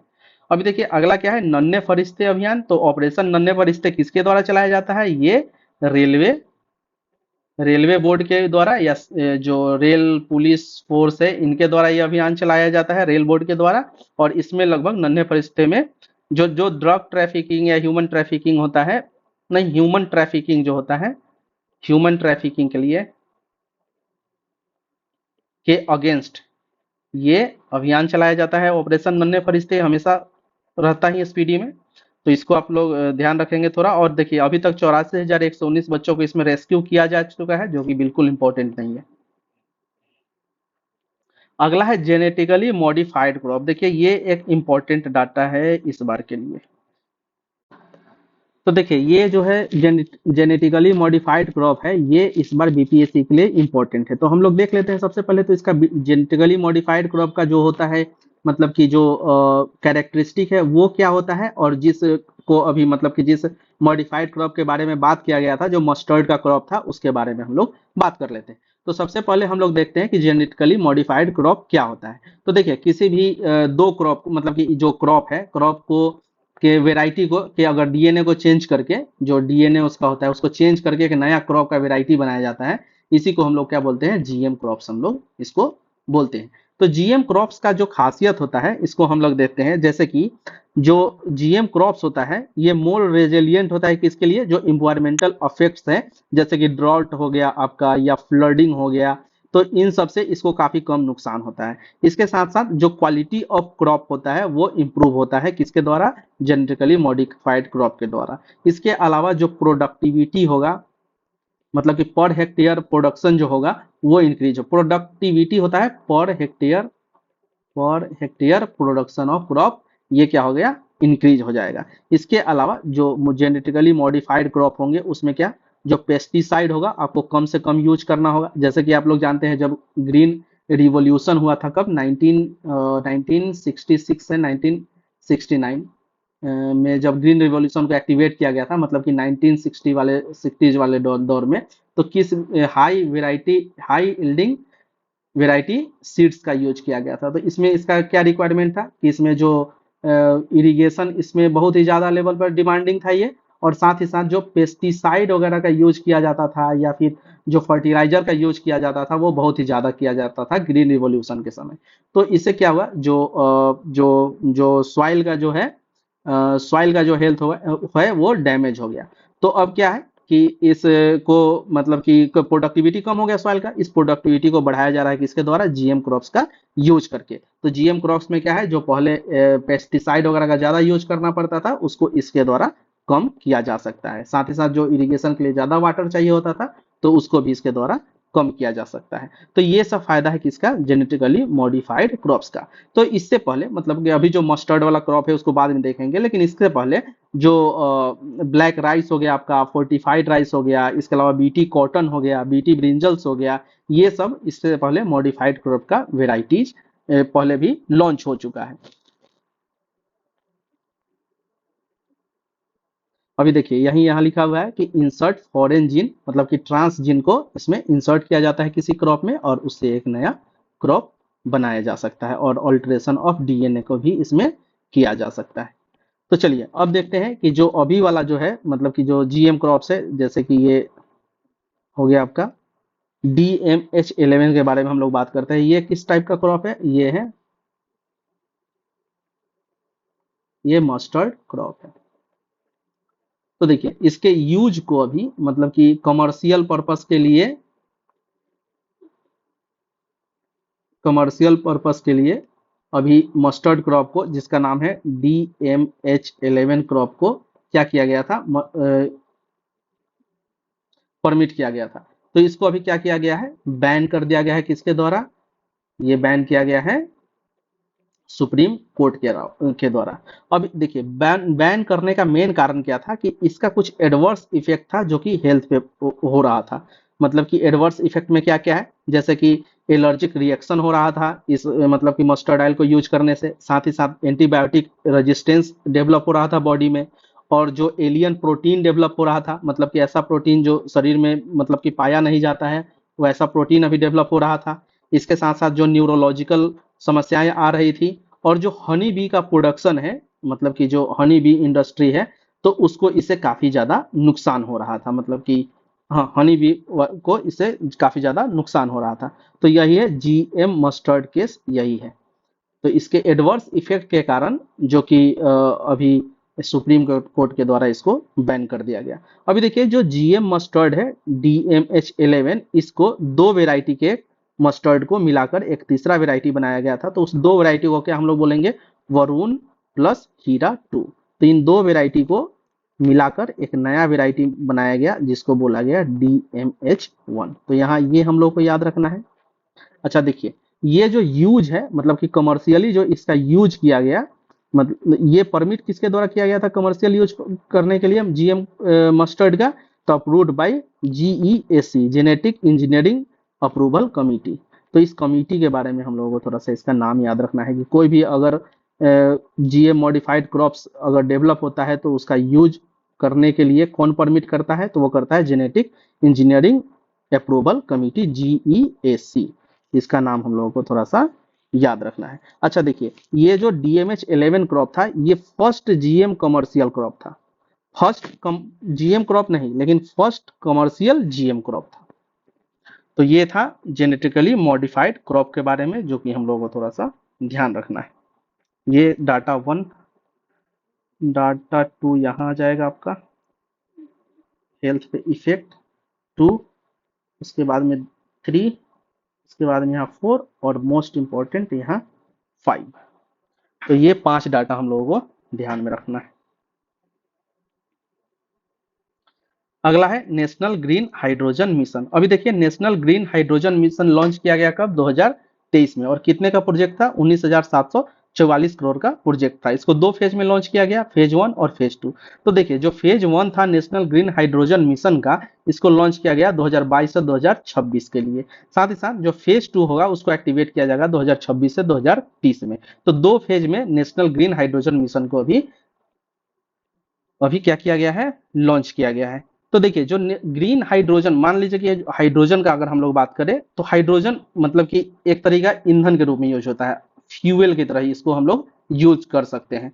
तो जो मोस्ट एबंडेंट फ्यूल है नेचर में, तो वो क्या है? वो है हाइड्रोजन। मतलब कि हाइड्रोजन बहुत सारे रूप में अवेलेबल है। मतलब ये hydrogen as a free gas भी अवेलेबल होता है, साथ ही साथ जो पानी का मॉलिक्यूल होता है वहां से भी हाइड्रोजन को हम लोग एक्सट्रैक्ट कर सकते हैं। इसीलिए सबसे लार्जेस्ट अमाउंट में अवेलेबल ये फ्यूल है अभी अपने अर्थ पे। लेकिन क्या है कि इसका एक्सट्रैक्शन इतना आसान नहीं है, इसलिए हम लोग इसका अभी यूज ज्यादा नहीं कर पा रहे हैं। लेकिन ये फ्यूचर जरूर है, ग्रीन हाइड्रोजन जो है ये फ्यूचर ऑफ फ्यूल भी इसको बोला जा सकता है। तो देखिए जो हाइड्रोजन है ये कितने टाइप का होता है? ये टोटल होता है आपका 3-4 टाइप का होता है ये। तो एक तो होता है ब्लैक या brown hydrogen, grey hydrogen, blue hydrogen, pink hydrogen और ग्रीन हाइड्रोजन। तो देखिए ग्रीन हाइड्रोजन कहने का मतलब हुआ कि क्या कीजिएगा आप, कोई अगर H2O का अगर मॉलिक्यूल है, मतलब कि जो पानी है, इसको क्या करेंगे? इलेक्ट्रोलिसिस से करेंगे और H प्लस और OH आयन में इसको तोड़ लेंगे, साथ में क्या H प्लस आयन से H2 गैस को हम लोग बना लेंगे। तो ये प्रोसेस करना है। लेकिन इस प्रोसेस में जब इलेक्ट्रोलिसिस का प्रोसेस हम लोग परफॉर्म कर रहे होंगे, तो इसमें क्या करना पड़ेगा? हाइड्रोजन को क्या करना देना होगा? इसको हीट करना पड़ेगा, मतलब या फिर इलेक्ट्रिसिटी का इसको सप्लाई देना होगा। तो देखिए ये इलेक्ट्रिसिटी का सप्लाई जिस सोर्स से आता है, या फिर ये हीट का सप्लाई जिस सोर्स से आता है, तो इस पर डिपेंड करता है कि हाइड्रोजन किस टाइप का है, ये ग्रीन हाइड्रोजन है कि पिंक हाइड्रोजन है कि ब्लैक हाइड्रोजन है कि क्या हाइड्रोजन है। तो मान लीजिए कि अगर ये इलेक्ट्रिसिटी अगर हम लोग प्रोवाइड करवाते हैं जैसे कि रेन्यूएबल सोर्सेज से, लाइक सोलर सोर्स हो गया आपका, फिर ये कौन सा सोर्स हो गया, ये विंड एनर्जी वाला सोर्स हो गया, या फिर टाइडल एनर्जी वाला सोर्स हो गया, या फिर जियोथर्मल एनर्जी हो गया। तो जो भी अगर क्लीन सोर्स से अगर हम लोग हाइड्रोजन बना रहे हैं तो उसको हम लोग क्या बोलेंगे, ग्रीन हाइड्रोजन उसको बोलेंगे। लेकिन अगर यही इलेक्ट्रिसिटी सप्लाई करने के लिए अगर हम लोग सोर्स किसका यूज करें, इलेक्ट्रोलिसिस सोर्स करें, और ये न्यूक्लियर सोर्स अगर हम लोग यूज करते हैं तो कौन सा हाइड्रोजन क्रिएट होगा, ये पिंक हाइड्रोजन क्रिएट होगा। और इसी इलेक्ट्रिसिटी का सप्लाई अगर हम लोग थर्मल पावर प्लांट वगैरह सब करते हैं तो वो कौन सा होगा, वो हो जा फोसिल फ्यूल से अगर हम लोग करते हैं तो ये हो जाएगा ब्लू हाइड्रोजन। और अगर यही सप्लाई हम लोग करते हैं किससे, मतलब इलेक्ट्रिसिटी का अगर हम लोग नेचुरल गैसेस से करते हैं तो ये किस टाइप का हाइड्रोजन हो जाएगा, ये ग्रे हाइड्रोजन हो जाएगा।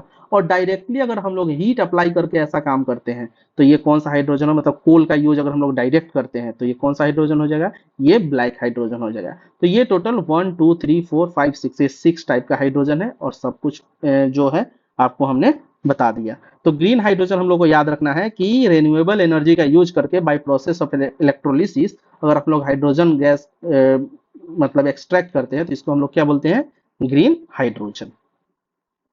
अभी देखिए हम लोग अगर टारगेट का बात करें तो 5 MMT पर एनम, मतलब million metric tonne, 5 million metric tonne per annum green hydrogen gas जो है प्रोडक्शन का टारगेट है किसका, इंडिया का। पावर प्लांट जो लगाया गया था वो लगाया गया था कहाँ, फर्स्ट जोरहाट में। ये है फर्स्ट इंडिया का सबसे फर्स्ट, ये देखिए पीआईबी का न्यूज है। और ये कब लगाया गया था, ये 2022 में लगाया गया था पहला जो ग्रीन हाइड्रोजन का पावर प्लांट था, ये कहाँ,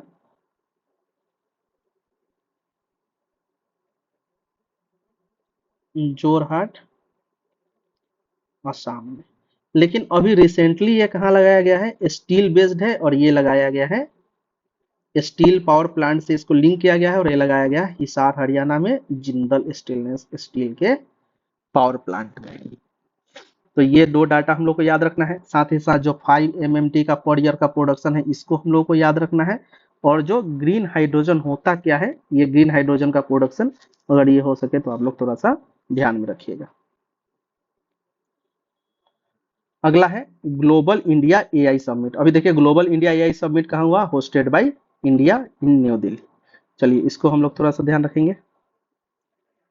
स्नाउट ब्लाइंड मालवेयर। अब स्नाउट ब्लाइंड मालवेयर क्या है, जो एंड्रॉइड फोन है उसमें साइबर फ्रॉड हो रहा है, साइबर अटैक हो रहा है, जिसमें बैंक का जो डाटा वगैरह और पासवर्ड वगैरह जो इसमें क्या किया जाता है, इसमें हैक किया जाता है। तो इसी को ये एक तरह का मालवेयर है जो किसको अफेक्ट करता है, एंड्रॉइड फोन में ये। अगला है ईईजी। अभी ईईजी है तो इसके अभी इसको डिस्कवर की मतलब कि इसका जो इन्वेंशन हुआ था इसके अभी 100 ईयर पूरा हो चुका है 2024 में। और ईईजी किसके लिए यूज होता है, ब्रेन के एक्टिविटी को मतलब कि ब्रेन सिग्नल्स को मेजर करने के लिए होता है। जैसे कि ईसीजी आपका होता है ये कार्डियोग्राफी के लिए होता है यूज, उसी तरीके से ईईजी का यूज क्यों करते हैं, ब्रेन सिग्नल्स के एक्टिविटी को फेच करने के लिए ईईजी का उपयोग हम लोग करते हैं। तो इसको बने हुए अभी कितना टाइम हो गया है, इसको बने हुए अभी 100 साल पूरा हो चुका है। अच्छा देखिए जैसे कि जो बीमारी होता है डिटेक्टिंग एपिलेप्सी, न्यूरोलॉजिकल डिसऑर्डर और ब्रेन रिलेटेड ट्यूमर डैमेजेस वगैरह को डिटेक्ट करने के लिए ईईजी का यूज करते हैं। और बीपीएससी का ये भी फेवरेट क्वेश्चन है, बार बार रिपीट करके पूछा जाता है ईईजी के बारे में, ईईजी और ईसीजी के बारे में पूछा जाता है। अभी देखिए मार्स मार्स ओडिसी ऑर्बिटर के बारे में एक न्यूज था कि मार्स ओडिसी ऑर्बिटर ने जो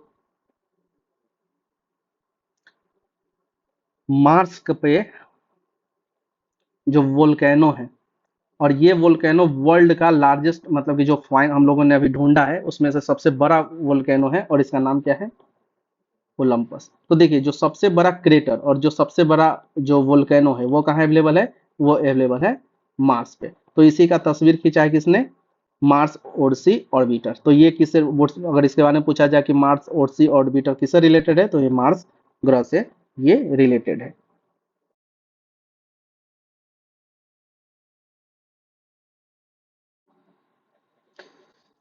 अगला है आदित्य L1 मिशन। देखिए आदित्य L1 मिशन है 2 सितंबर 2023 को लॉन्च किया गया था, और इसके जस्ट पहले 23 अगस्त को क्या लॉन्च किया गया था, चंद्रयान मिशन 3। तो ये आपको ध्यान ही होगा।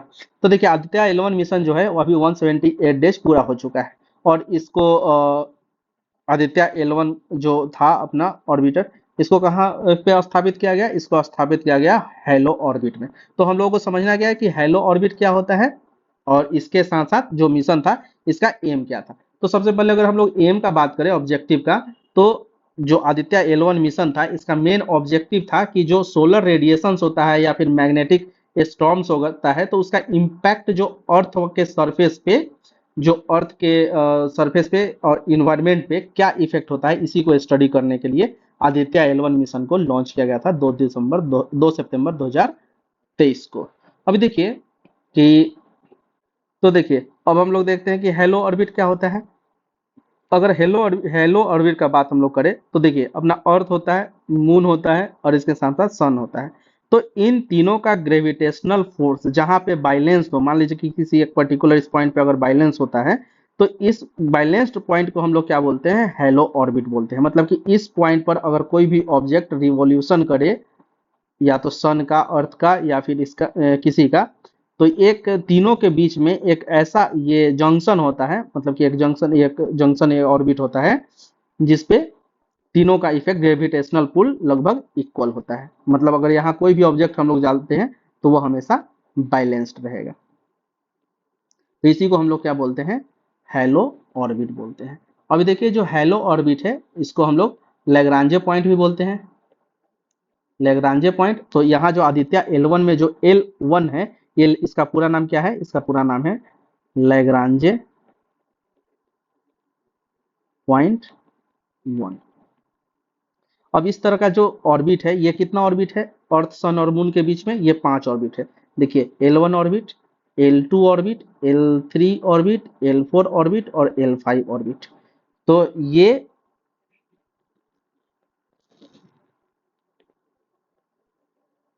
जो आदित्य L1 को है तो कहाँ रखा गया था, इसको L1 ऑर्बिट में रखा गया था। अगला है प्लानिटरी डिफेंस के बारे में। तो देखिए इंडिया प्लानिटरी डिफेंस का मेंबर, मतलब कि इंडिया प्लानिटरी डिफेंस जो है नासा के द्वारा जो चलाया जाता है, तो इसमें इंडिया भी अभी पार्टिसिपेट करने वाला है, क्योंकि ऐसा है कि एक एस्ट्रॉयड जो है धरती की तरफ बढ़ रहा है, और इस एस्ट्रॉयड का नाम क्या है, एपोफिस एस्ट्रॉयड। देखिए एपोफिस एस्ट्रॉयड इसका नाम है। ये धरती से लगभग 2030 में, यहाँ लिखा नहीं, 2030 में ये धरती को स्ट्राइक करने वाला है। तो इसी को मतलब कि डेविएट करने के लिए या इसको एक्सप्लोर करने के लिए एक मिशन चलाया जा रहा है, प्लानिटरी डिफेंस मिशन, जिसमें इंडिया जिसका एक हिस्सा होगा। और ये किसके द्वारा चलाया जा रहा है, ये नासा के द्वारा चलाया जा रहा है। तो अभी ये अर्थ के कितने दूर है, अभी 32,000 किलोमीटर अभी ये अर्थ के सरफेस से दूर है।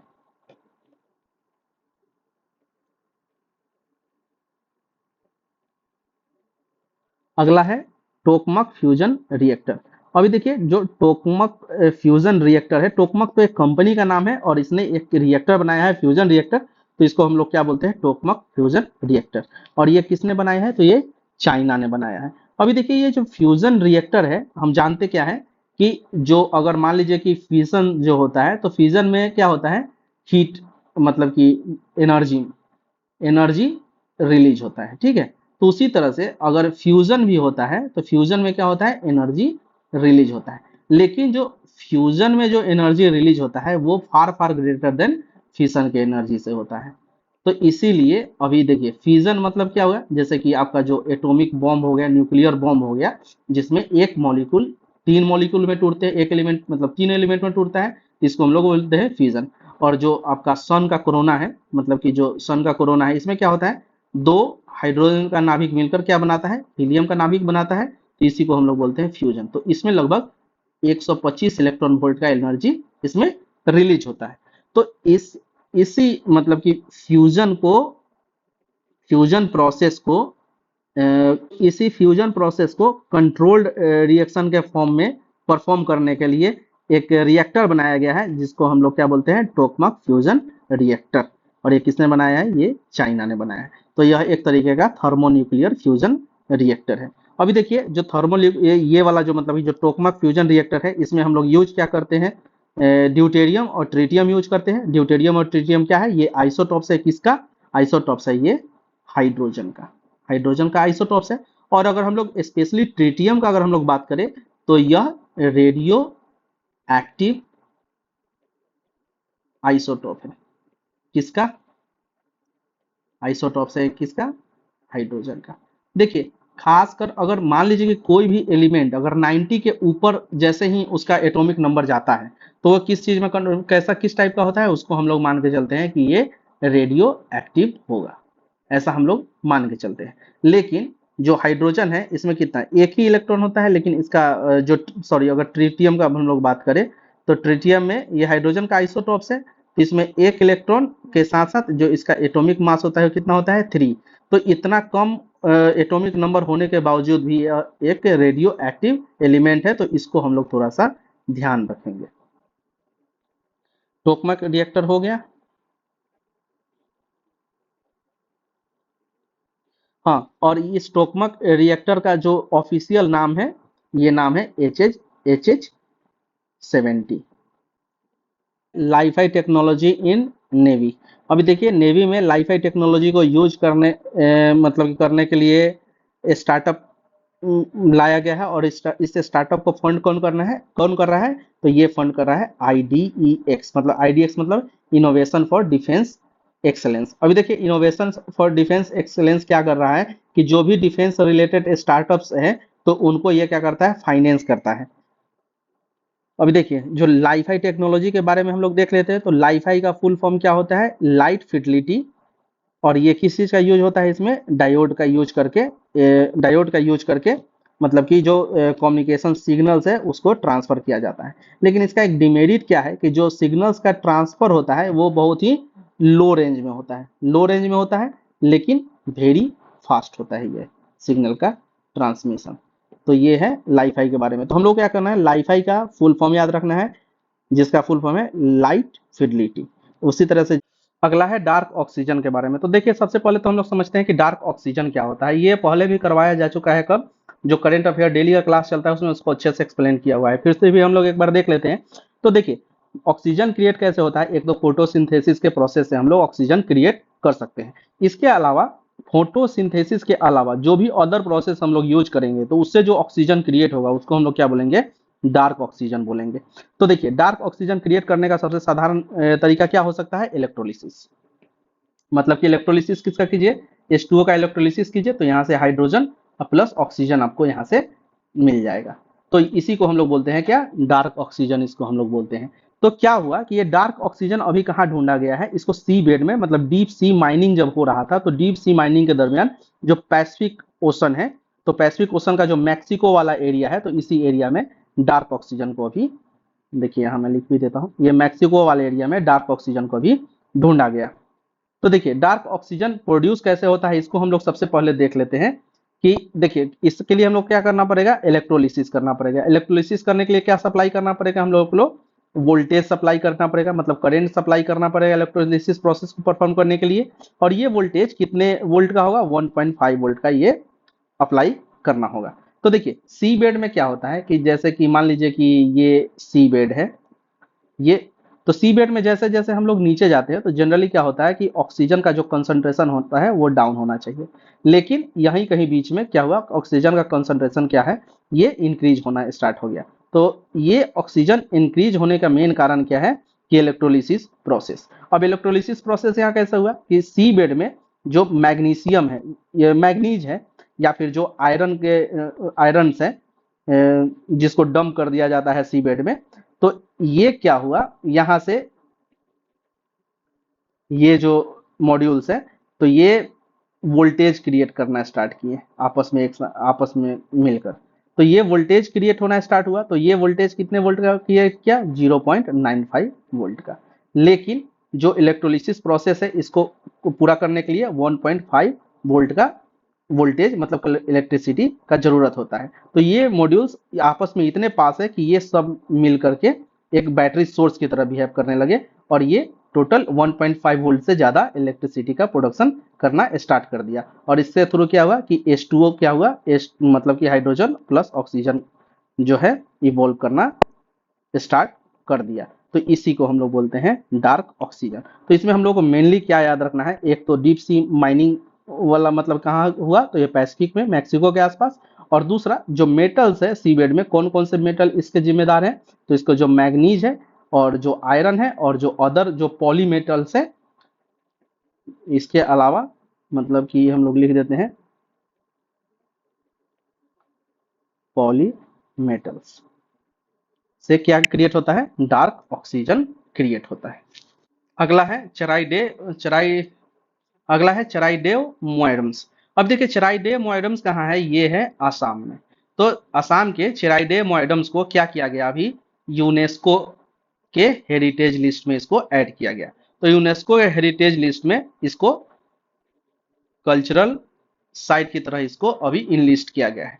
तो नॉर्थ ईस्ट का ये फर्स्ट कल्चरल हेरिटेज साइट है, ये नॉर्थ ईस्ट का कौन, चेराइडेव मोएडम्स। अभी देखिए अगर इंडिया लेवल पर हम लोग बात करें तो इंडिया में टोटल चेराइडेव मोएडम्स को लेकर जो टोटल है 43 टोटल 43 यूनेस्को हेरिटेज साइट्स है, जिसमें से अगर हम लोग बात करें तो 35 यहाँ मैं लिख भी देता हूँ, 35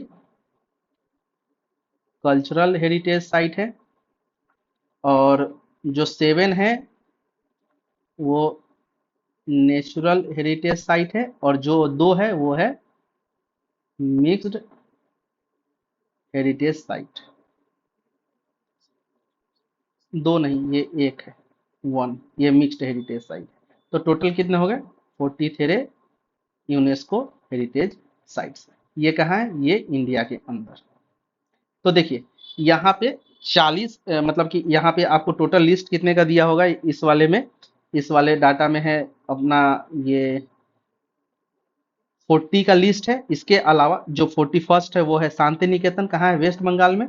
साथ ही साथ जो 42nd होगा वो कहाँ होगा, वो होगा आपका कर्नाटक में, इंसेम्बल इंसेम्बल्स ऑफ फोलियाज, ये कहाँ है, कर्नाटक में। और जो 43वें नंबर का है ये कहाँ है, चेराइडेव मोएमडम्स, ये कहाँ है, ये है आसाम में। तो इस तरीके से टोटल कितना है, 43 जो है यूनेस्को हेरिटेज साइट है इंडिया के अंदर। अच्छा इसके अलावा जो देखिए जो ये लिस्ट है, लिस्ट को एक बार हम लोग देख लेंगे, क्योंकि बीपीएससी ने पीवाईक्यू में अगर आप लोग पलट के देखेंगे तो रिसेंट ईयर्स में ही पूछा था कि इनमें से कौन सा, जैसे 3 ऑप्शन दिया था, पूछा था कि इनमें से कौन सा यूनेस्को हेरिटेज साइट नहीं है, तो उसको छांटना था। तो इस तरीके से भी क्वेश्चन क्रिएट हो सकता है एग्जाम में, तो इसको थोड़ा सा लिस्ट हम लोग एक बार देख लेंगे, याद करने की जरूरत नहीं है। लेकिन ये वाला चेराइडेव मोएमडम्स तो हम लोग याद रखेंगे ही रखेंगे। अभी देखिए जो 43 यूनेस्को साइट तो इंडिया के अंदर है, लेकिन जो अभी जो कॉन्फ्रेंस हुआ यूनेस्को का, ये कॉन्फ्रेंस कितने नंबर का था, ये 46 नंबर का था। 40वें नंबर के कॉन्फ्रेंस में चेराइडेव मोएमडम्स को अभी इंडिया का मतलब कि वर्ल्ड यूनेस्को हेरिटेज साइट घोषित किया गया है, इंडिया में है जो अवेलेबल। अभी देखिए चेराइडेव मोएमडम्स का अगर हम लोग बात करें तो इसके अगर बनावट का बात करें, मतलब किस प्रकार का इसका कंस्ट्रक्शन है, तो ये ऑक्टागोनल शेप में ब्रिक्स का बना हुआ एक मोएडम है। अब और ये कहाँ है, ये है फुट हिल्स ऑफ पटकई हिल के आसपास है। और ये किस डायनेस्टी को बिलोंग करता है, तो ये थाई डायनेस्टी को बिलोंग करता है, टाई डायनेस्टी को ये बिलोंग करता है। और ये मतलब कि जो इजिप्टियन पिरामिड्स है, गाजा के पिरामिड्स है, उसी की तरह ये उसको मतलब कि उसी तरीके से इसको देखा जा रहा है कि इंडिया में उसी तरीके का कुछ ऐसा कंस्ट्रक्शन किया गया होगा उस समय ताई डायनेस्टी के द्वारा। ठीक है, तो ये है कुछ इंपॉर्टेंस पॉइंट्स किसके बारे में, चेराइडेव मोएमडम्स के बारे में, जो कि हम लोगों को ध्यान में रखना है। तो ये जो टाई डायनेस्टी हम लोगों को याद रखना है, साथ ही साथ Patkai foot hills, octagonal shape इसका। और ये डिस्कवर किसके द्वारा किया गया था, तो जो क्लेटन, सार्जेंट क्लेटन के द्वारा इसको डिस्कवर किया गया था, जो कि मेंबर थे किसके, एशियाटिक सोसाइटी ऑफ बंगाल के ये मेंबर थे। तो अब आप यहाँ कमेंट बॉक्स में मैसेज कीजिए, मतलब कि कमेंट कीजिए कमेंट बॉक्स में कि जो एशियाटिक सोसाइटी ऑफ बंगाल था इसको एस्टेब्लिश किसने किया था, एस्टेब्लिश बाई होम। तो ये था चराइडे मोएमडन्स के बारे में। अभी देखिए, अगर हम लोग यहाँ पे देखें तो बिहार में, अगर हम लोग बात करें बिहार में टोटल कितना यूनेस्को हेरिटेज साइट है, तो ये है दो। एक तो महाबोधि टेम्पल कॉम्प्लेक्स इन गया, और दूसरा कौन सा है, archaeological site of Nalanda Mahavihara at Nalanda. तो नालंदा को अभी फिर से, नालंदा यूनिवर्सिटी को फिर से रिवाइव किया गया है, तो इसको तो इंपॉर्टेंट मार्क करके चलिए, तो यहाँ से भी क्वेश्चन आ सकता है। अगला है पिलग्रिम कॉरिडोर इन बिहार। अभी देखिए बिहार में दो पिलग्रिम कॉरिडोर बनाया जा रहा है, और ये कौन कौन सा है, एक तो विष्णुपद टेम्पल में कॉरिडोर बनाया जा रहा है, साथ ही साथ महाबोधि टेम्पल में ये कॉरिडोर बनाया जा रहा है। और जो ये महाबोधि टेम्पल है, यह यूनेस्को साइट ऑफ बिहार है। तो इससे इससे पहले हमने क्या मेंशन किया था, यूनेस्को हेरिटेज साइट के बारे में देखा था, तो बिहार का एक यूनेस्को हेरिटेज साइट ये भी है, महाबोधि टेम्पल। इसके अलावा ये जो बिहार का दो है, इसके अलावा एक काशी विश्वनाथ टेम्पल में भी एक कॉरिडोर बनाया जा रहा है, तो इसके बारे में हम लोग बात कर लेते हैं।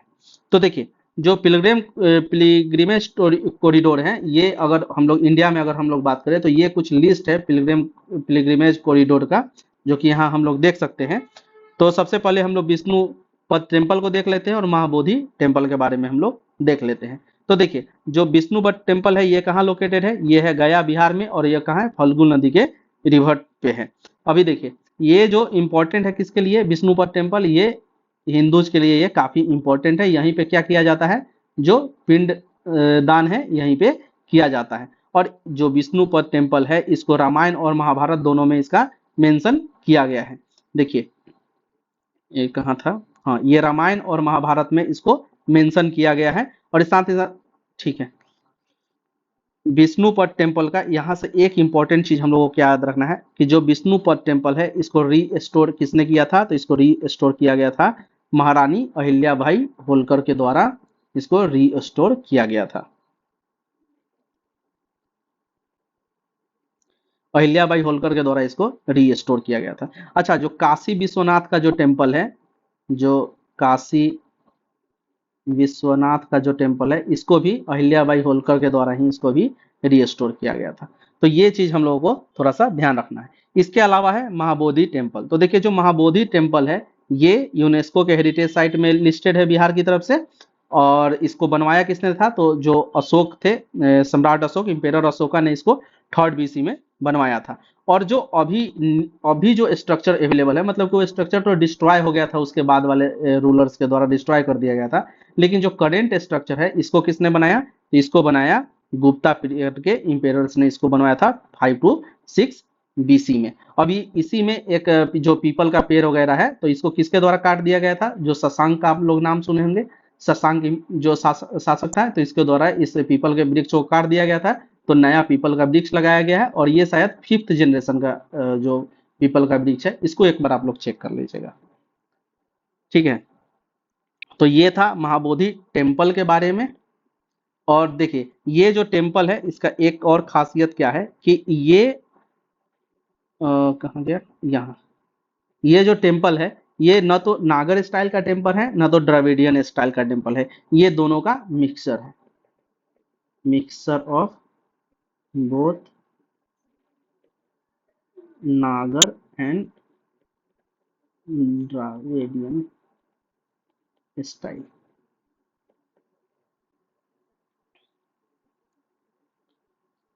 तो ये था किसके बारे में, ये था पिलग्रिमेज कॉरिडोर से रिलेटेड मंदिरों के बारे में। चलिए आगे देखते हैं। ये एक इनिशिएटिव स्टार्ट किया गया है, ट्रेवल फॉर लाइफ। तो इसमें क्या ये किया जा रहा है, मिशन लाइफ के थ्रू इसको मतलब मिशन लाइफ के अंतर्गत इसको चलाया जा रहा है इस प्रोग्राम को, ट्रेवल फॉर लाइफ। और इसमें क्या किया जा रहा है, लोगों को अवेयर किया जा रहा है कि सस्टेनेबल टूरिज्म के बारे में, लोगों को सस्टेनेबल टूरिज्म के बारे में लोगों को क्या किया जा रहा है, अवेयरनेस प्रोग्राम इसमें चलाया जा रहा है। तो ट्रेवल फॉर लाइफ किसके द्वारा, मिशन लाइफ के अंतर्गत। और इसमें क्या किया जा रहा है, तो टूरिज्म, सस्टेनेबल टूरिज्म को प्रमोट करने के लिए लोगों के बीच अवेयरनेस पहुंचाया जा रहा है। अगला है वर्ल्ड ओल्डेस्ट केव पेंटिंग। अभी देखिए, वर्ल्ड का ओल्डेस्ट केव पेंटिंग कहाँ मिला है, ये मिला है आपका इंडोनेशिया में। और ये कितने साल पुराना है,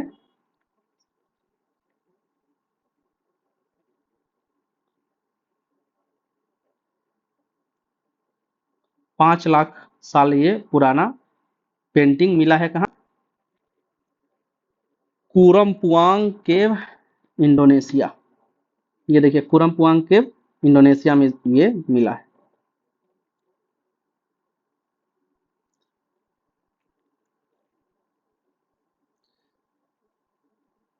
अच्छा, इसका यूरेनियम डेटिंग।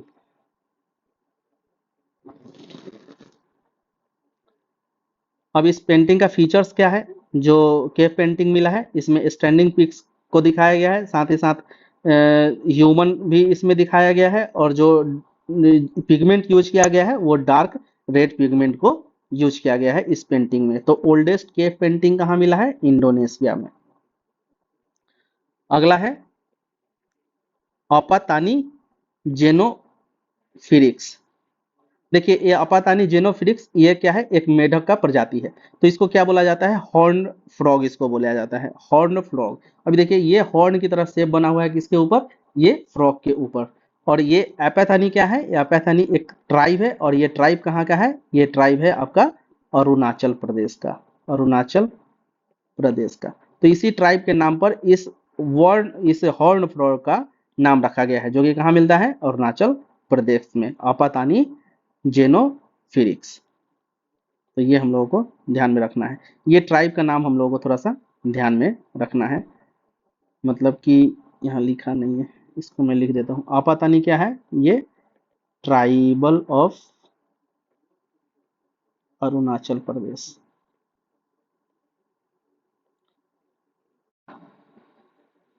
अगला है स्मार्ट सिटी मिशन के बारे में। ये तो कितनी बार बताया जा चुका है पहले भी।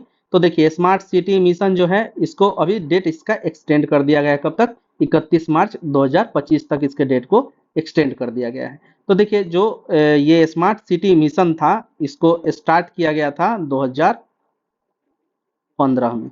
तो इसके लॉन्च, हाँ, 31 मार्च लॉन्च ईयर 2015, और इसका अभी वैलिडिटी कब तक बढ़ाया दिया गया है? 31 मार्च 2025। अभी देखिए जो स्मार्ट सिटी मिशन में क्या टारगेट था कि जो 100 था, 100 स्मार्ट सिटी बनाना था। तो बिहार का इसमें 4, मतलब कि बिहार में कितने total smart city? 4 smart cities in Bihar. अच्छा, इसका नाम आपको लिखवाया था, एक बार नाम कमेंट बॉक्स में डालिएगा कि बिहार के 4 स्मार्ट सिटी कौन कौन से हैं, जो कि स्मार्ट सिटी प्रोग्राम में जिनको इंक्लूड किया गया है। दो का नाम मैं लिख देता हूँ। एक तो है आपका मुजफ्फरपुर, और दूसरा है आपका बिहार शरीफ। और 1 2 और 3 कौन सा है आपको बताना है, और 4 कौन सा है ये आपको बताना है। तो देखिए जो स्मार्ट सिटी मिशन है इसको अभी पूरा तरह से कंप्लीट नहीं हुआ है, इसी कारण से इसको क्या किया गया है? अभी इसका डेट एक्सटेंड कर दिया गया है। लेकिन स्मार्ट सिटी मिशन को 100% इम्प्लीमेंट करने वाला जो फर्स्ट सिटी है वो कौन सा है? वो है मदुरई। ये हम लोग को याद रखना है। और जो भी डिटेल है इसके अलावा जो डिटेल है आप जो पढ़ना चाहें तो इस पीडीएफ में पढ़ लेंगे।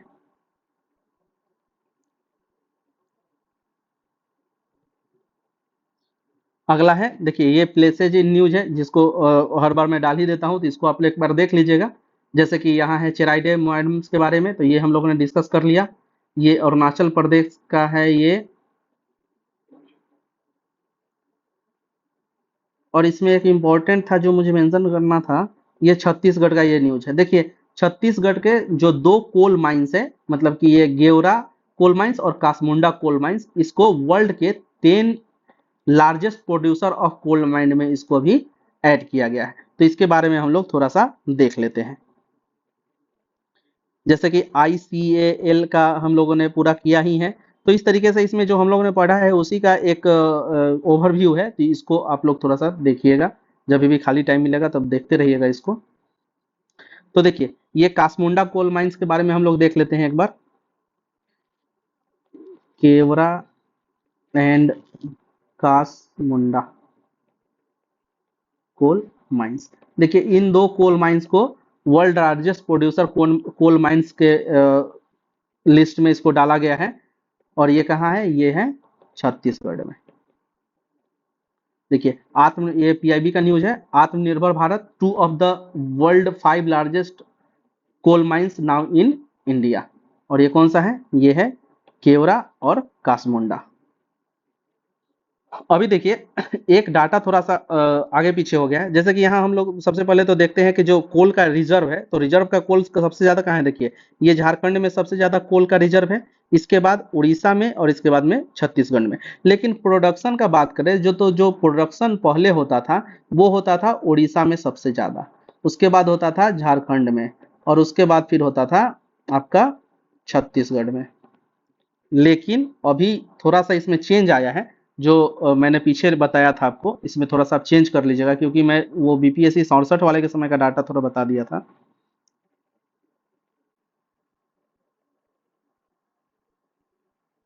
हाँ ये है डाटा यहाँ पे, ये कोल माइंस का मैंने तो ठीक कर दिया है, पीडीएफ में आपको सही मिल जाएगा।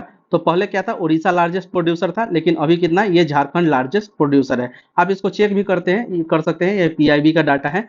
तो नाउ चेंज, झारखंड 26.4% कोल प्रोड्यूस करता है, 26.4%, और जो उड़ीसा है ये 25%। तो लार्जेस्ट प्रोड्यूसर ऑफ कोल अभी चेंज हो गया है, और ये कौन सा है? तो प्रोडक्शन में भी झारखंड ही सबसे लार्जेस्ट है, और रिजर्व में भी झारखंड ही अभी सबसे लार्जेस्ट है। तो ये हम लोग थोड़ा सा एक चेंज है, इसको हम लोग थोड़ा सा ध्यान में रखेंगे।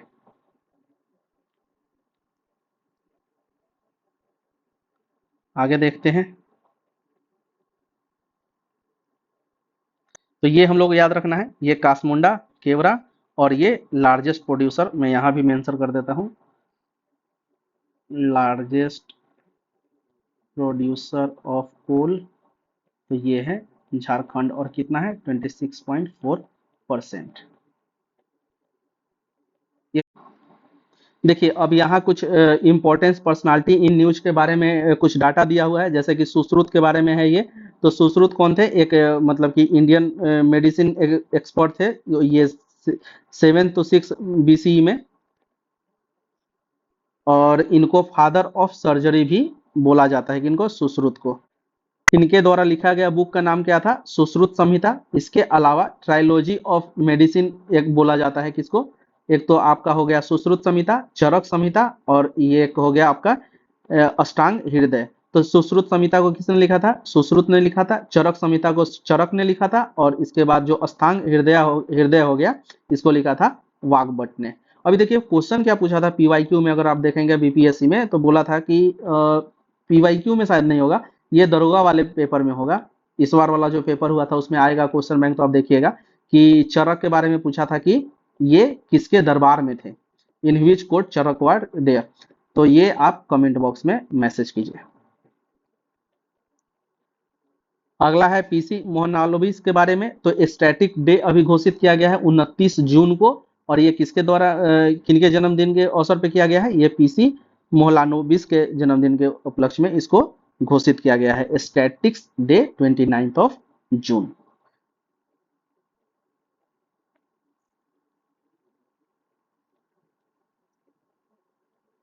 तो ये कुछ इंपॉर्टेंट न्यूज है जिसको मैंने टिक भी कर दिया है। और ये कादम्बिनी गांगुली के बारे में है, और कादम्बिनी गांगुली बेसिकली कहाँ से थी? ये बिहार से ही थी, और ये भागलपुर बिहार से थी। और ये फर्स्ट लेडी थी जिन्होंने ग्रेजुएशन कंप्लीट किया था। कहाँ से? वो कलकत्ता जो कॉलेज बना था, तो वहाँ से कलकत्ता यूनिवर्सिटी से फर्स्ट ग्रेजुएट होने वाली लेडी थी कादम्बिनी गांगुली। और ये कहाँ थी? भागलपुर बिहार से थी। तो इस तरह का कुछ डाटा है, इस डाटा को हम लोग देख लेंगे। तो फ्रेंड्स ये था करेंट अफेयर, अब कंप्लीट हो गया है जुलाई का। तो आप लोग क्या कीजिए कि इस वीडियो को शेयर कीजिए, और अच्छा लगे तो शेयर कीजिए, कमेंट कीजिए, और साथ ही साथ अगला वीडियो अब हम लाते हैं कौन से मंथ का लाना है, आप लोग एक बार मैसेज कर दीजिएगा, तो फिर हम उसको बना के आप लोगों के लिए डाल देंगे।